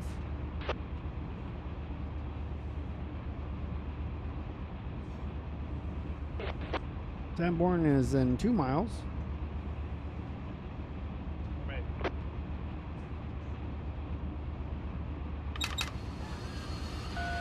We're gonna get the alerters are speed based, so the faster you go, the more often the alerter alerts. Make sure you're paying attention. But your alerter happens more often when you're going faster. Make sure you're paying attention. Huh?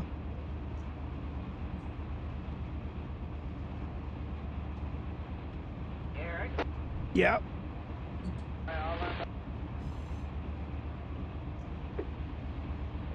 Do you need this one shut down, or do you want to leave it run? Tie down, sit down. Slow us down that curve there. So not 5. Besides that. But the AC works good. All right, what do we got up here? We got a clear. Clear for BNSF 7236 West at Sanborn. We're gonna use it like a caboose.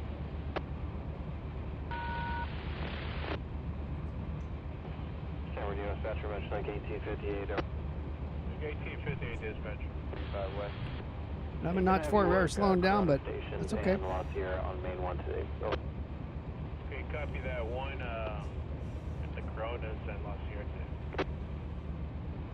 That is correct, thank you. Are we gonna wait on one here, or say it'll come in shortly? It'll come in shortly. Copy that. Thank you. Looking for it. Repeat, no defects. Total axle 28. Speed 69. Out. Ooh, they're going quick. 69, but that they're auto rack or intermodal or passenger.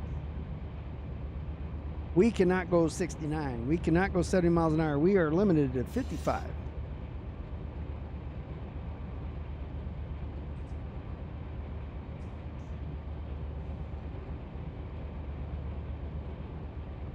Especially at our weight.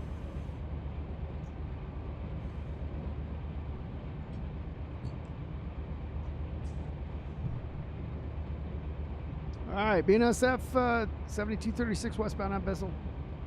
Direction Sanborn.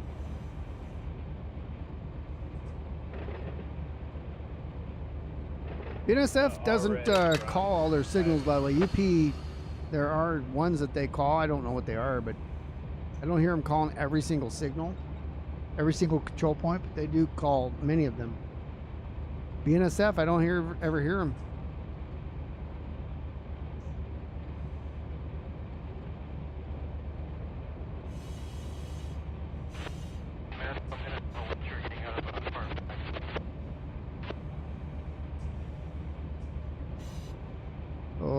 3 more miles until the detector. And right after that will be the speed reduction to 40.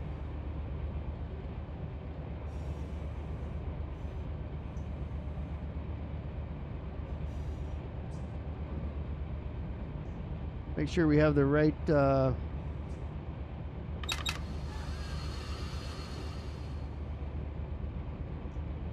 take a look at the radio channel. Our tone is still 13.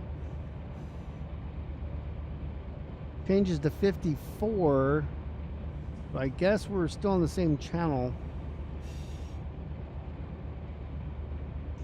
The tone changes. Well, we're still 65. Let me just. This is BNSF. I just want to make sure the channels didn't change.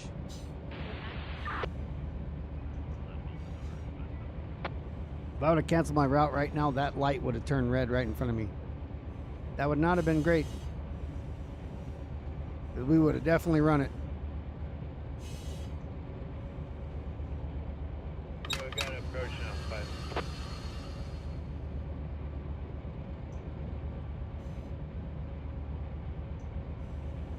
We're already at 40 as we exit Sanborn. We should see the 1 mile reduction sign coming up. Be a yellow sign that's at a 45-degree angle.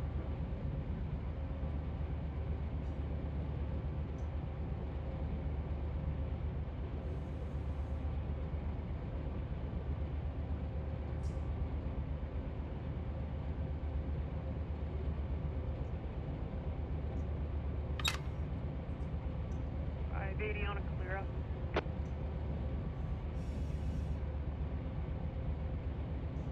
So 8:13 to 8:15, so 2 miles. Haven't seen the detector yet, though. There's the 45-degree angle. About 1 mile to 40. Only went down once. Notch 4. So I was saying the 40 is coming up in 1 mile.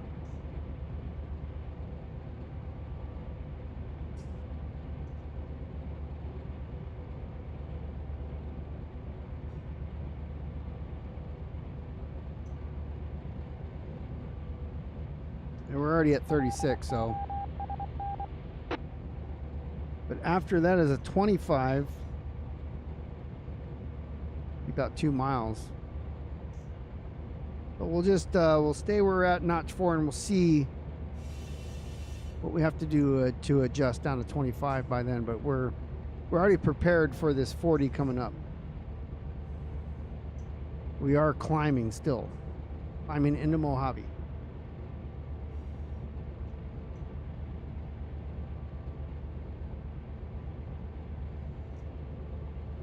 And we are going to be cleared up through,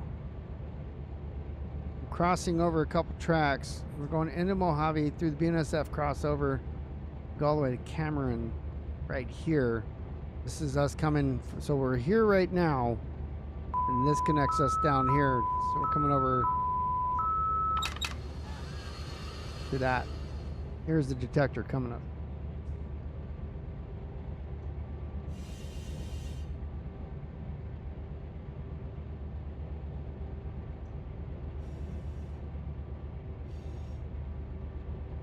The detector, and then after is the intermediate signals.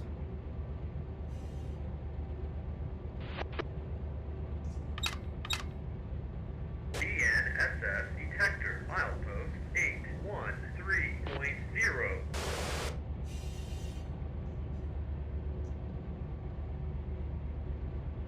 So I notched up to 6 to try to keep our momentum going here. We're not at the 40-mile speed limit sign. It'll be just a regular yellow one that's perfectly straight.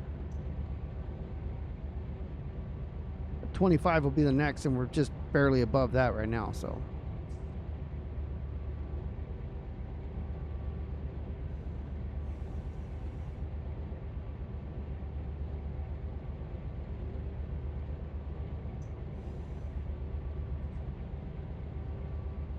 Commando.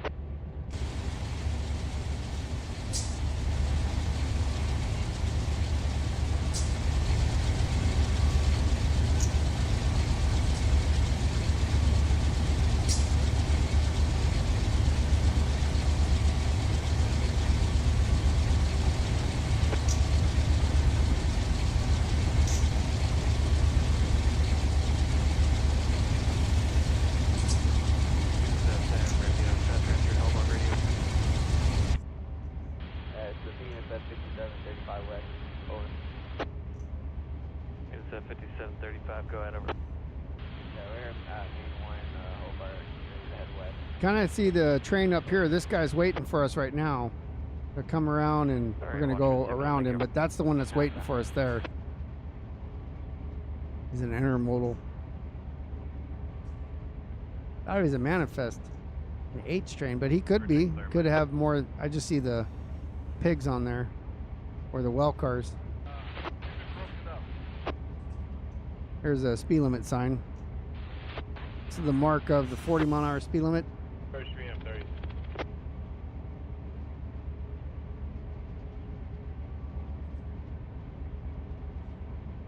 That's a pretty big curve there.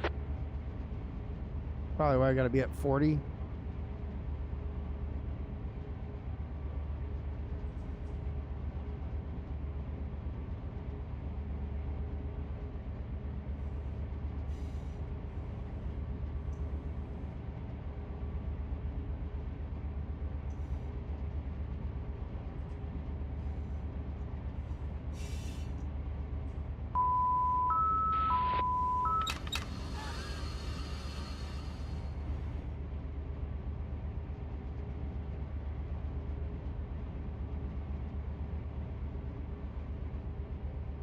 UP track there, that goes to Cone Pass.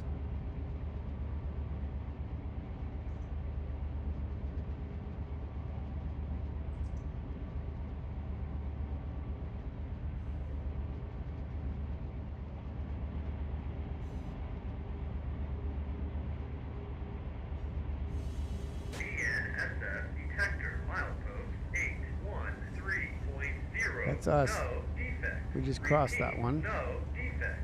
Total axle 546. Train speed 29 mph. Ambient temperature 103 degrees. Out. All right, so as we're coming to UP here, now we got red, green, red. That's diverging clear. We'll have to switch to a different detector. Milepost 32.0. signal. Main 3 integrity failure. Total axle 28 out. Integrity failure. I don't think that was me. Was mine was clear, right? That's what I heard.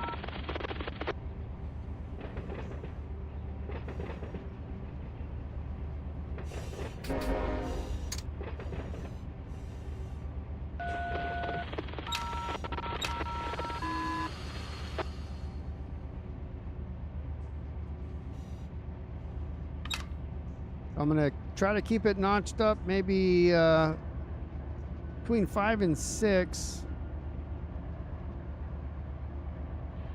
This San Bernardino Century answering Corona radio. Because I got a 25 coming up here. So let me go up to 6 now. I'm in 5. All right, 32.0. I'll get a report. Thank you.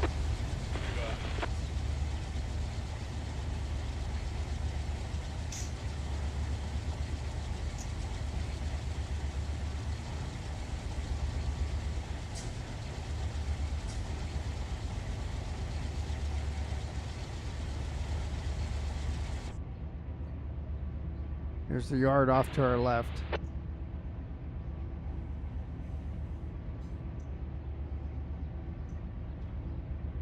We still have, let's see, we're still cleared up to Cameron, so I look at the map. Cameron is, let's see, it's 370.4. Mojave's 380 where we're at now, so it's 10 miles. About 10 miles, so I'm good for 10 miles.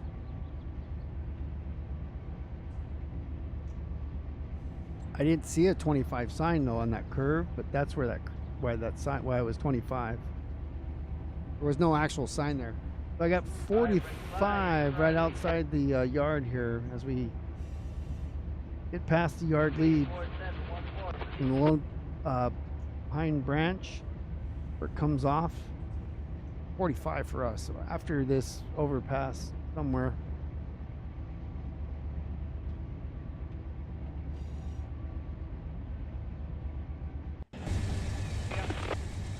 And that last leg of that 25 there, so.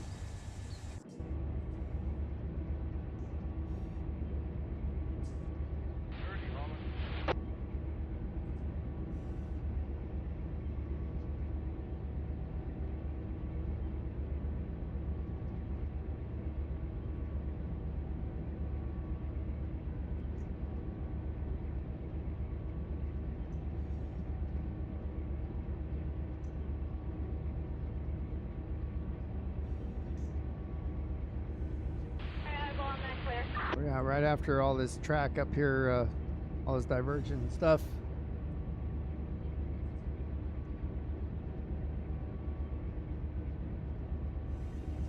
Get a speed increase. We're on Main, on the South Track, Main 1.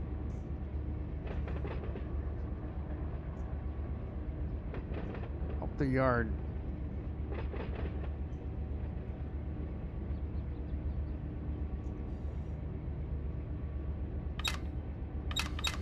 Start speeding up here.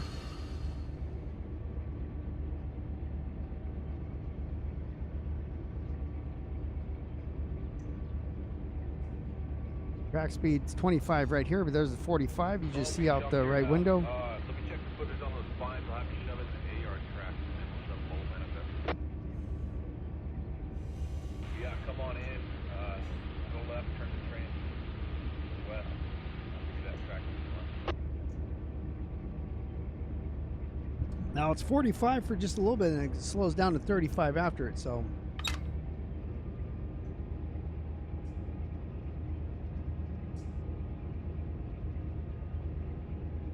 And then back up to 50 before it starts climbing.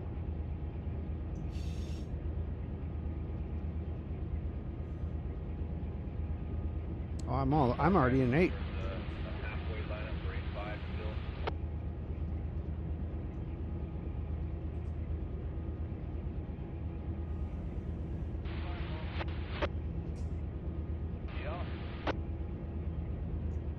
Look at the grade, 2.3 right now. We're in notch 8, doing 25.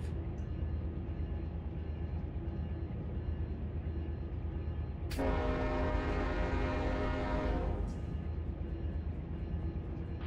them to Mariloma?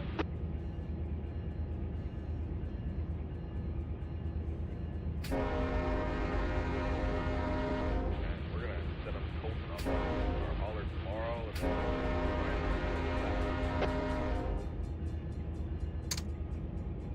Yeah, they got that different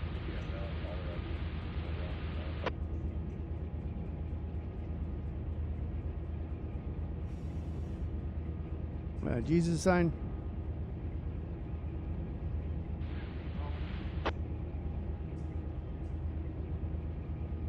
So we're maxed out, given all the power we got, and we are slowing down from 25 because we're at a 2.3% grade climb.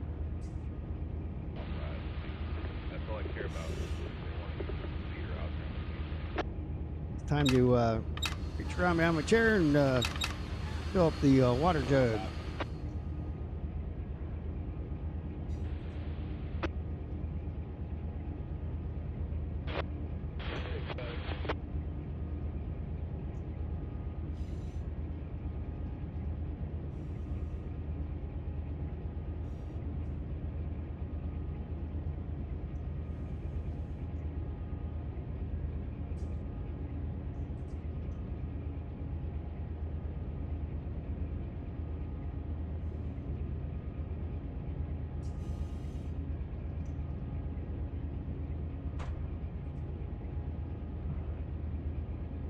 Okay.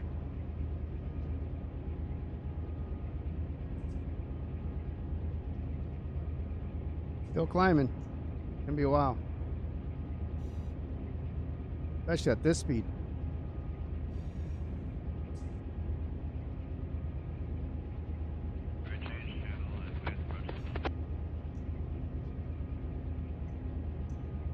Jogging along though as best we can.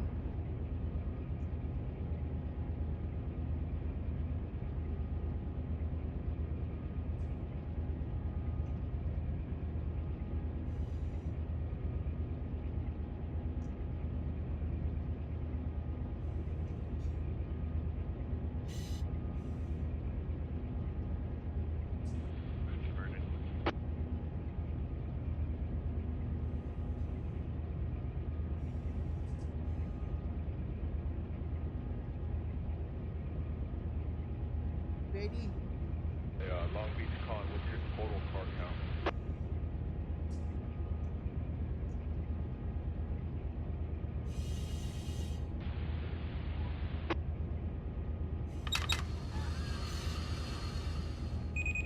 Well, these are sanitized. Oh, the back of the train just passed. We're at reduction at 35. Yeah, I don't think it's a problem.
Still slowing down.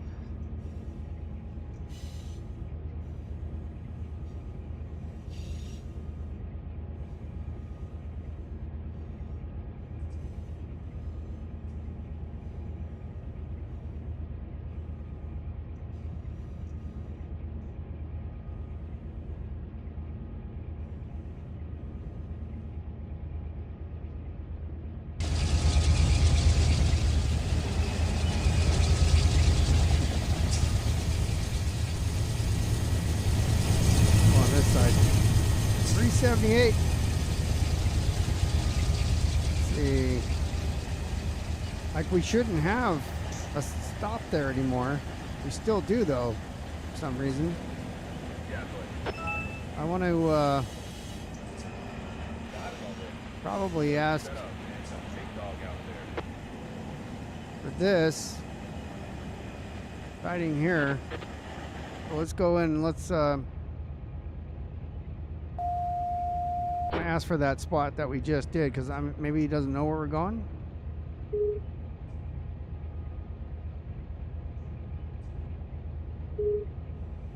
Call him at the next control point. Yeah, okay. Right. Copy that. As soon as we get past the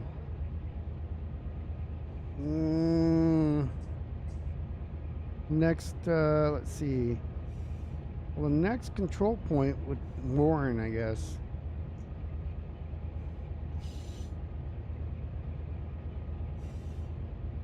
So this is probably Arrow Avenue. No, this would it be? It's unmarked on the map.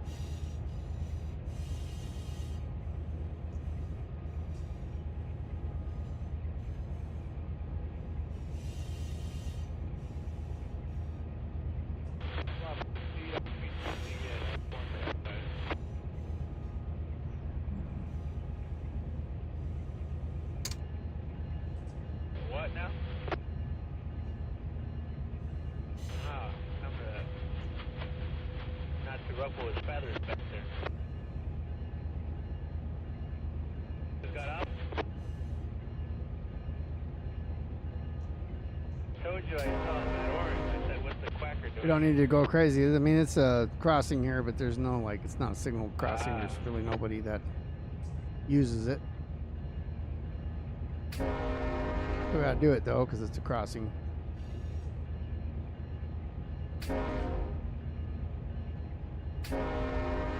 I don't see a train coming in at 17 miles an hour, though. You know. Can't do much about that.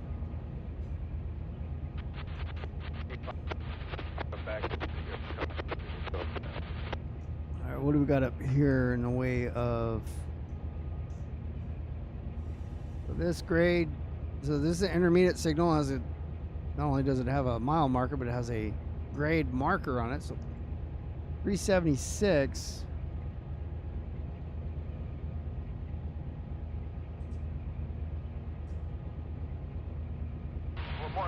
So as soon as we get past this, there is, this is it's wide open.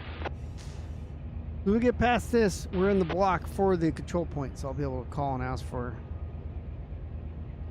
to get a move on. Because I mean, right now we're at a stop, and there's no reason for that stop. There's nothing preventing us from going straight, except auto.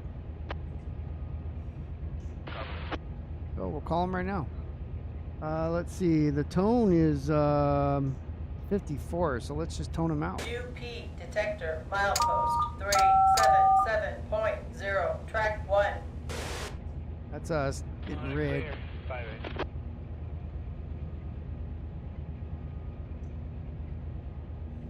Am I not 65 anymore? What channel is it? Let's change the channel. It's still 65. I didn't like 54 when I did it.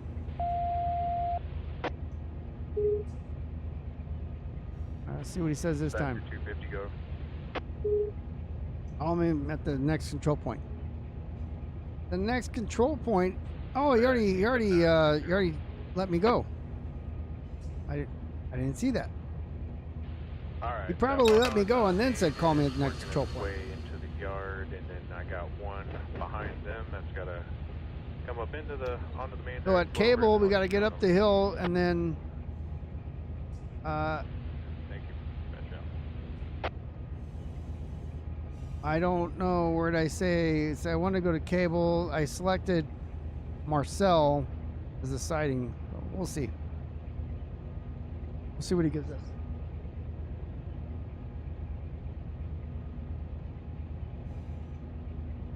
But again, we're in notch 8. We're doing, so we're maxed out, and we're only doing 17.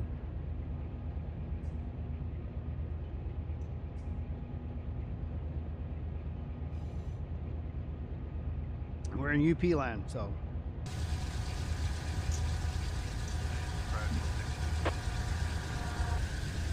Crossing the streams there.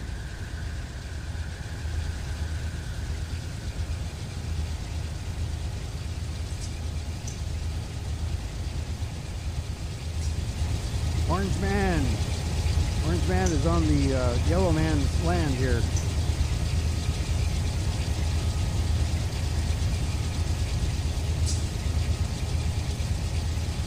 I don't know if this is a coal train or a ballast train. Looks like a coal train.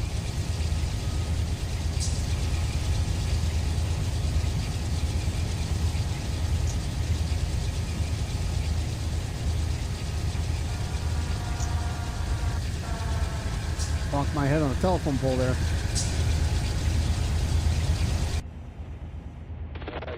Looks like coal.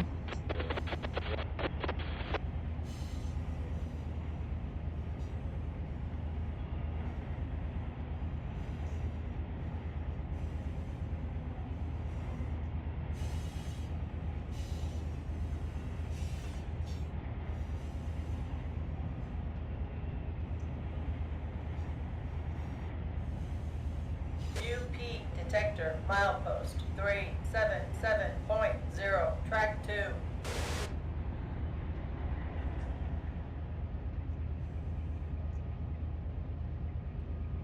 This is kind of what sucks about going 25, you know, where it's 25 before. Of course, we couldn't do it. We had that steep curve we had to get around. I mean, you didn't want to hit that at 50.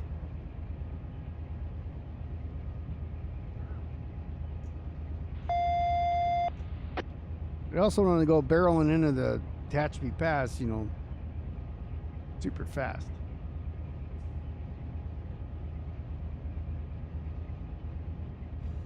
Alright, beat it.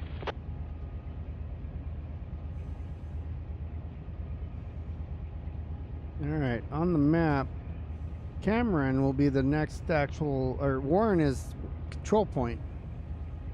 Cameron's a crossover, so that's a control point as well.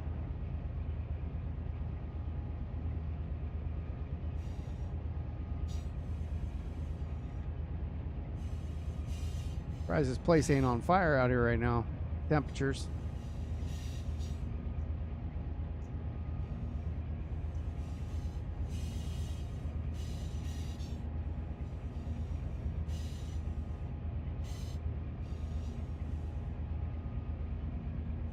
See some signals here.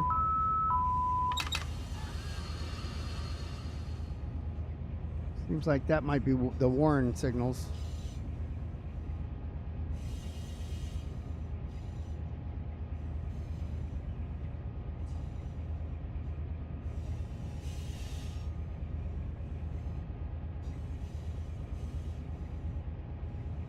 It's so hot out here, they got to turn those fans on to cool it down, and they don't do a lot. They just blow hot air, so.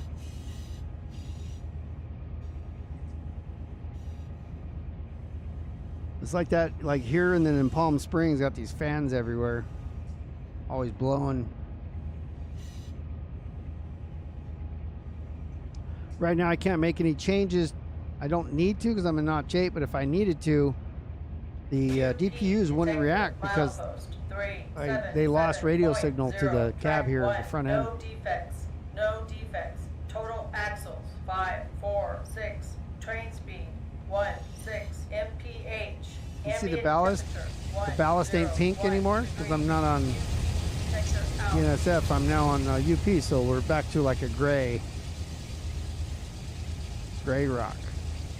That's one of the enhancements I did. Normally in the past, it's all the same, but I wanted to, somebody made that enhancement where it was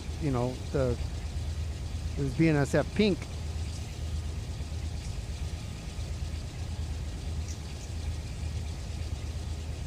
I thought it was cool. Enhancement Discord, man, there's a lot of stuff there. Make sure you back up your stuff first.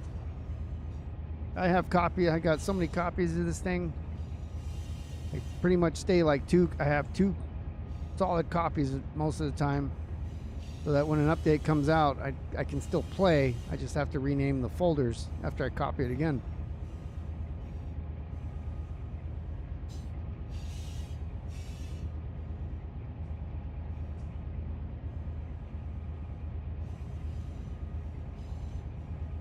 All right, gonna make our climb in the mountains here, and as we have been. 7047. I mean, what are we dealing with right now? Let's see. 2.33% grade is what we're on now. Couplers are they have a lot of pressure on them, and we have mid DPUs and rear DPUs that are trying to help push.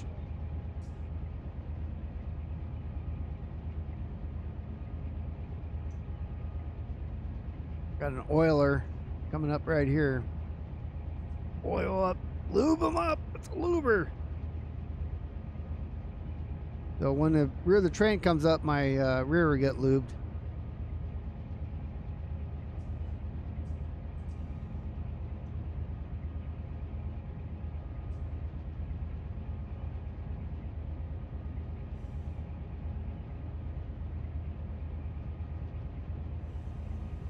So I don't see on the map, I don't see the grade getting any worse than this. This is constant. So it's gonna be a slow climb. Let's see, through Cameron.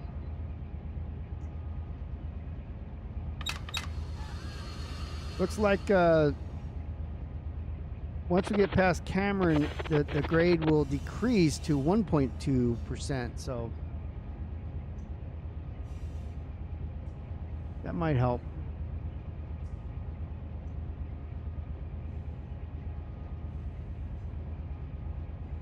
And going down, it's a 1. So after doing the Cajon Pass, you know, one ain't big deal. It's curvy though. Curvy down. And you know, I'm well past my 2-hour mark here, but I'm still going. 2.5 hours at this point of the stream.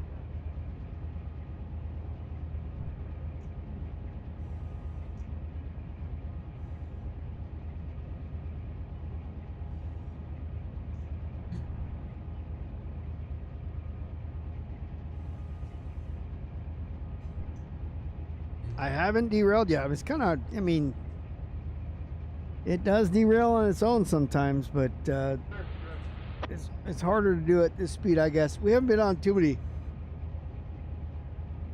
We could pick a switch, which we don't want to. Hopefully that doesn't happen. Then we got to start, or you know, stop, re-rail it, and then try to get this beast going again. A lot more fun. I mean, that could be fun, unless you've done it 100 times.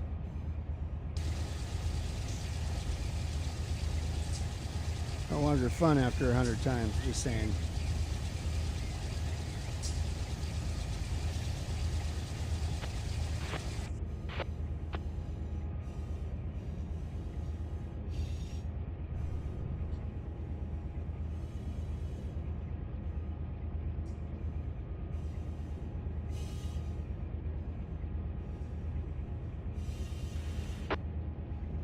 It won't let me go faster to try to derail either.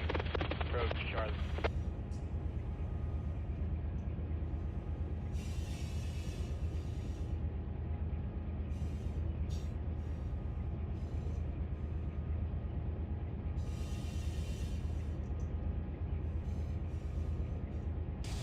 Go ahead. All right, let's see what we got here. Cameron. Chad 30 on the 370. And cables at 358. 360 is Tehachapi. Let's see, where am I trying to go? Cameron to Marcel.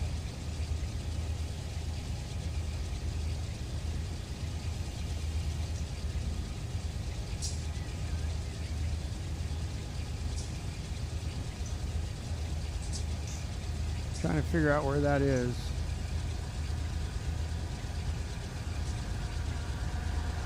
Oh, there's the partner.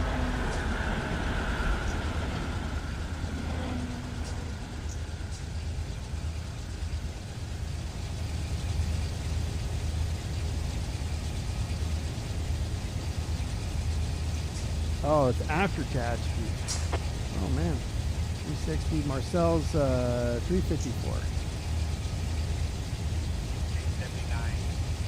68, or 79, 60, WPRP. So at the summit switch, there's a We're going to go and bring 2 bikes now. They got a new there's a siding, and the length of the siding is 5150. Pretty cool. What do you believe is lower for these two? They could be going up to the Smoky Mountains there.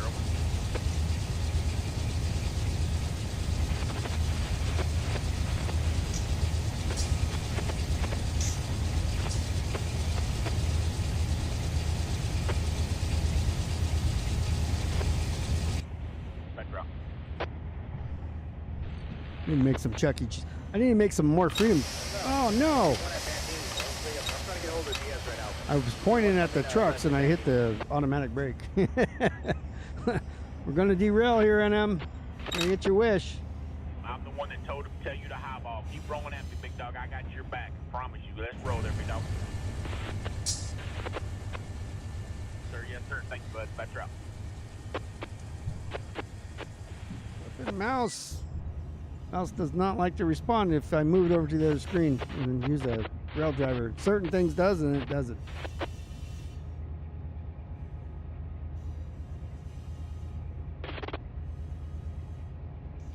So you can see the coupler pressure up there is really angry that I hit the brakes and I'm pulling. Oh, that's over 400. There it goes. Broke. There you go. There's your derailment, NM.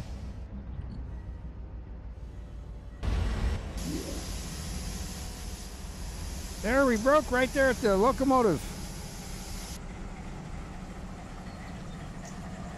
Look at that. Busted that knuckle clean off. We'll go in the locomotive and grab a spare and just come back here and let's take a look.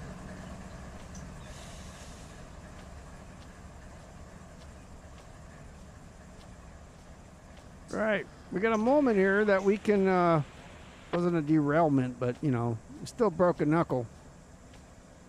I'm gonna put a couple handbrakes on here just to keep everything, right after the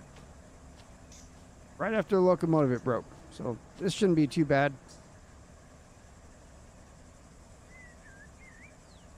Let's close this up, we'll have to charge it. Now he's all pissed off. He's like, well, just let me know when you're ready to go.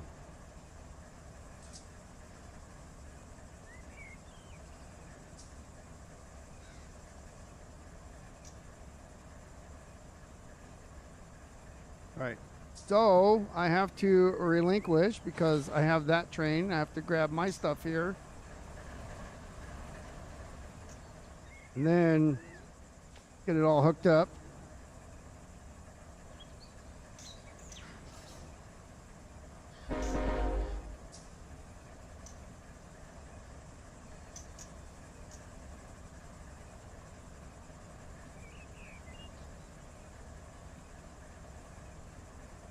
All right, now let's see. We'll grab it. Let's do this. Oh, because I have to do all this auto stuff because it. We can turn that off. Now it's responding.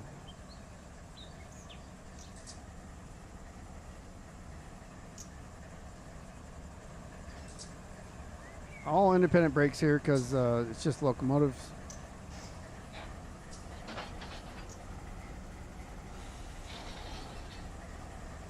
So it's because I hit the brakes when I had accidentally hit the brakes.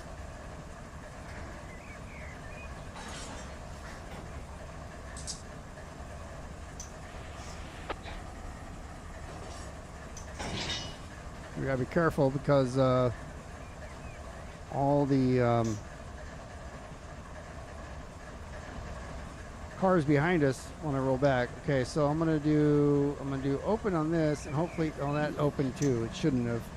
It should have stayed like in closed. The brake valve. Yeah, so we're in a world of hurt here. Do I get it before? No, so I PCS.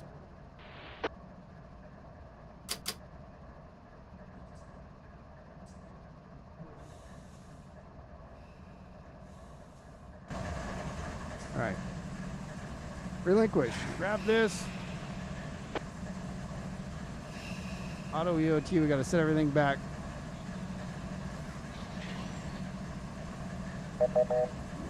Yeah, we're just going to keep breaking couplers here because, let's see, relinquish. See where the, where brake is. It's right back here a little bit.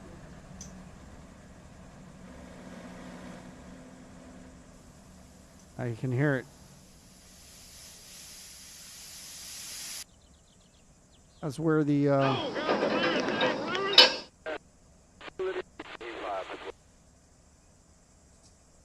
right where we had the, oh.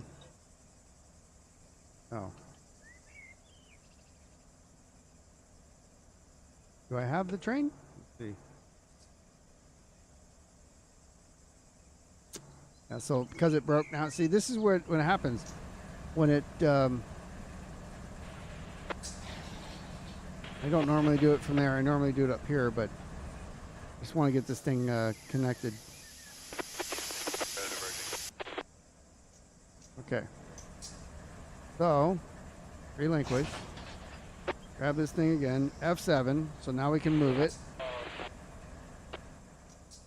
Hey, 171. Where are we at? Where's the brake?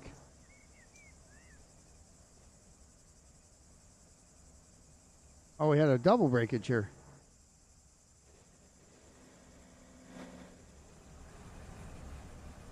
Oh, that's interesting. Okay, let's come back and pick up this stuff then.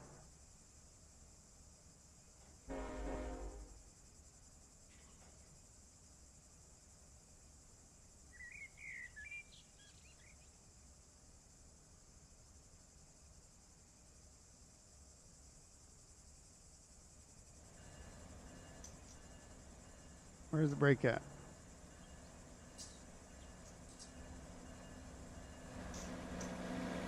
Have another brake?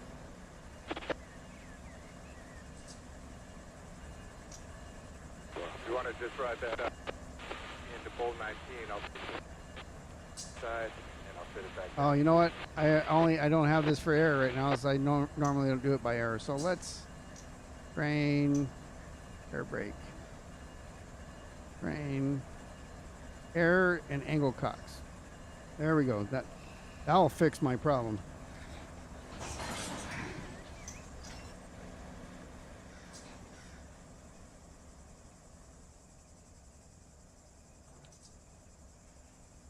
And then we're gonna roll it back. Handbrake's off. We've got to roll it back here. Handbrake's off. F7.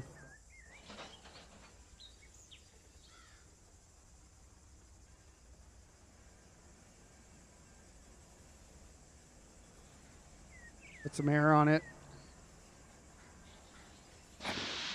Now put air on it. Why would it break?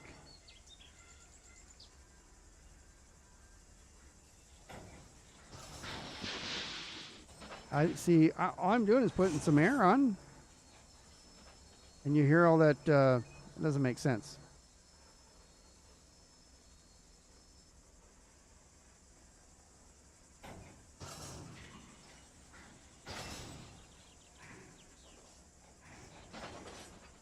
Oh, it has to do with the CFM rising. I hit F7. Why is the CFM?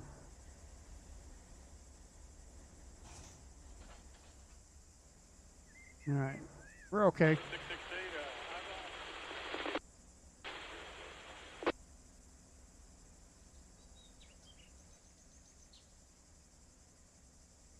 Here we go.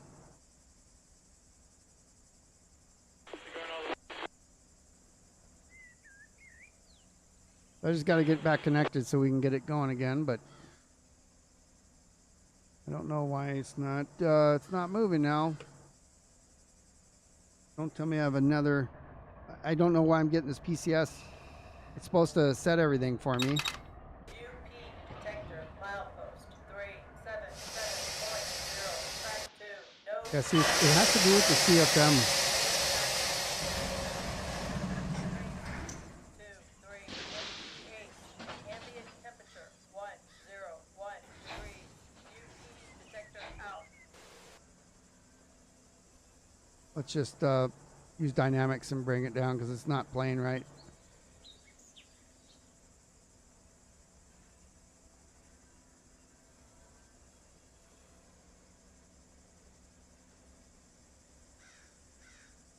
And now the CFM's down, so now I can actually use air if I wanted to. Or did it pop again?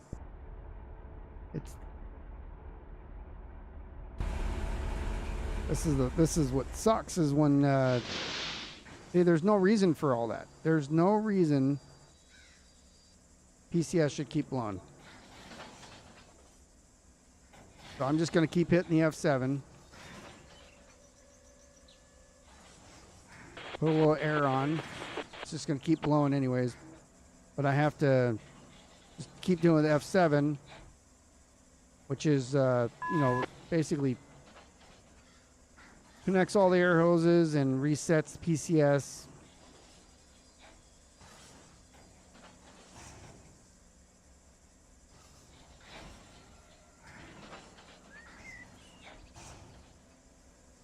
one of the the small quirks of the simulator.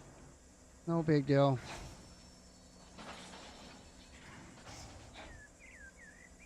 So I have an EOTD at the end of the rest of the train, so I'm just gonna make this connect here. Once it connects, we're good. Put handbrakes on everything, and then we're neutral. Drop the brakes, hit F7 to reset everything. And then all we'll need to do now is just basically pull out of here. I would have to do this. Auto, auto, auto, auto.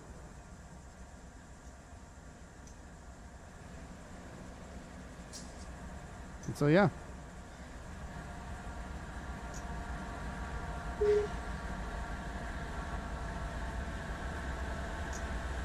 And now we're gonna rail fan.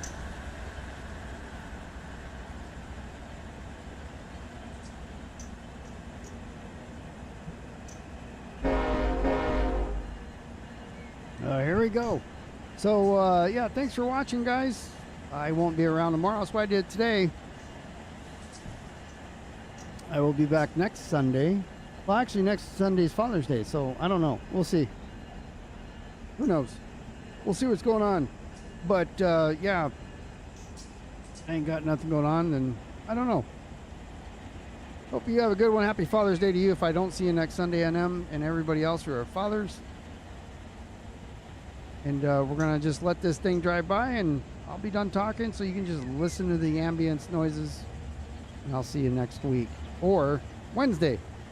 Got one more game in the beer keggers.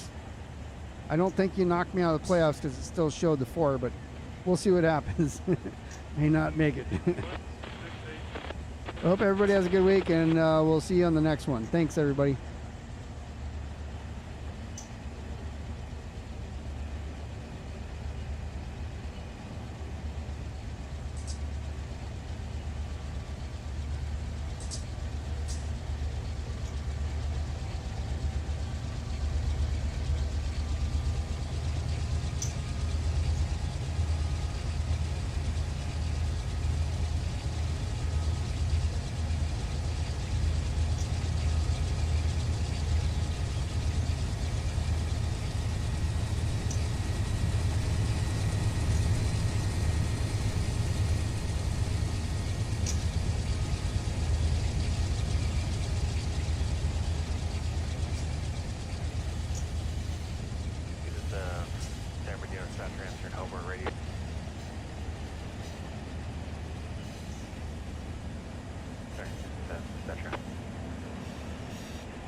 Sector 4 Street,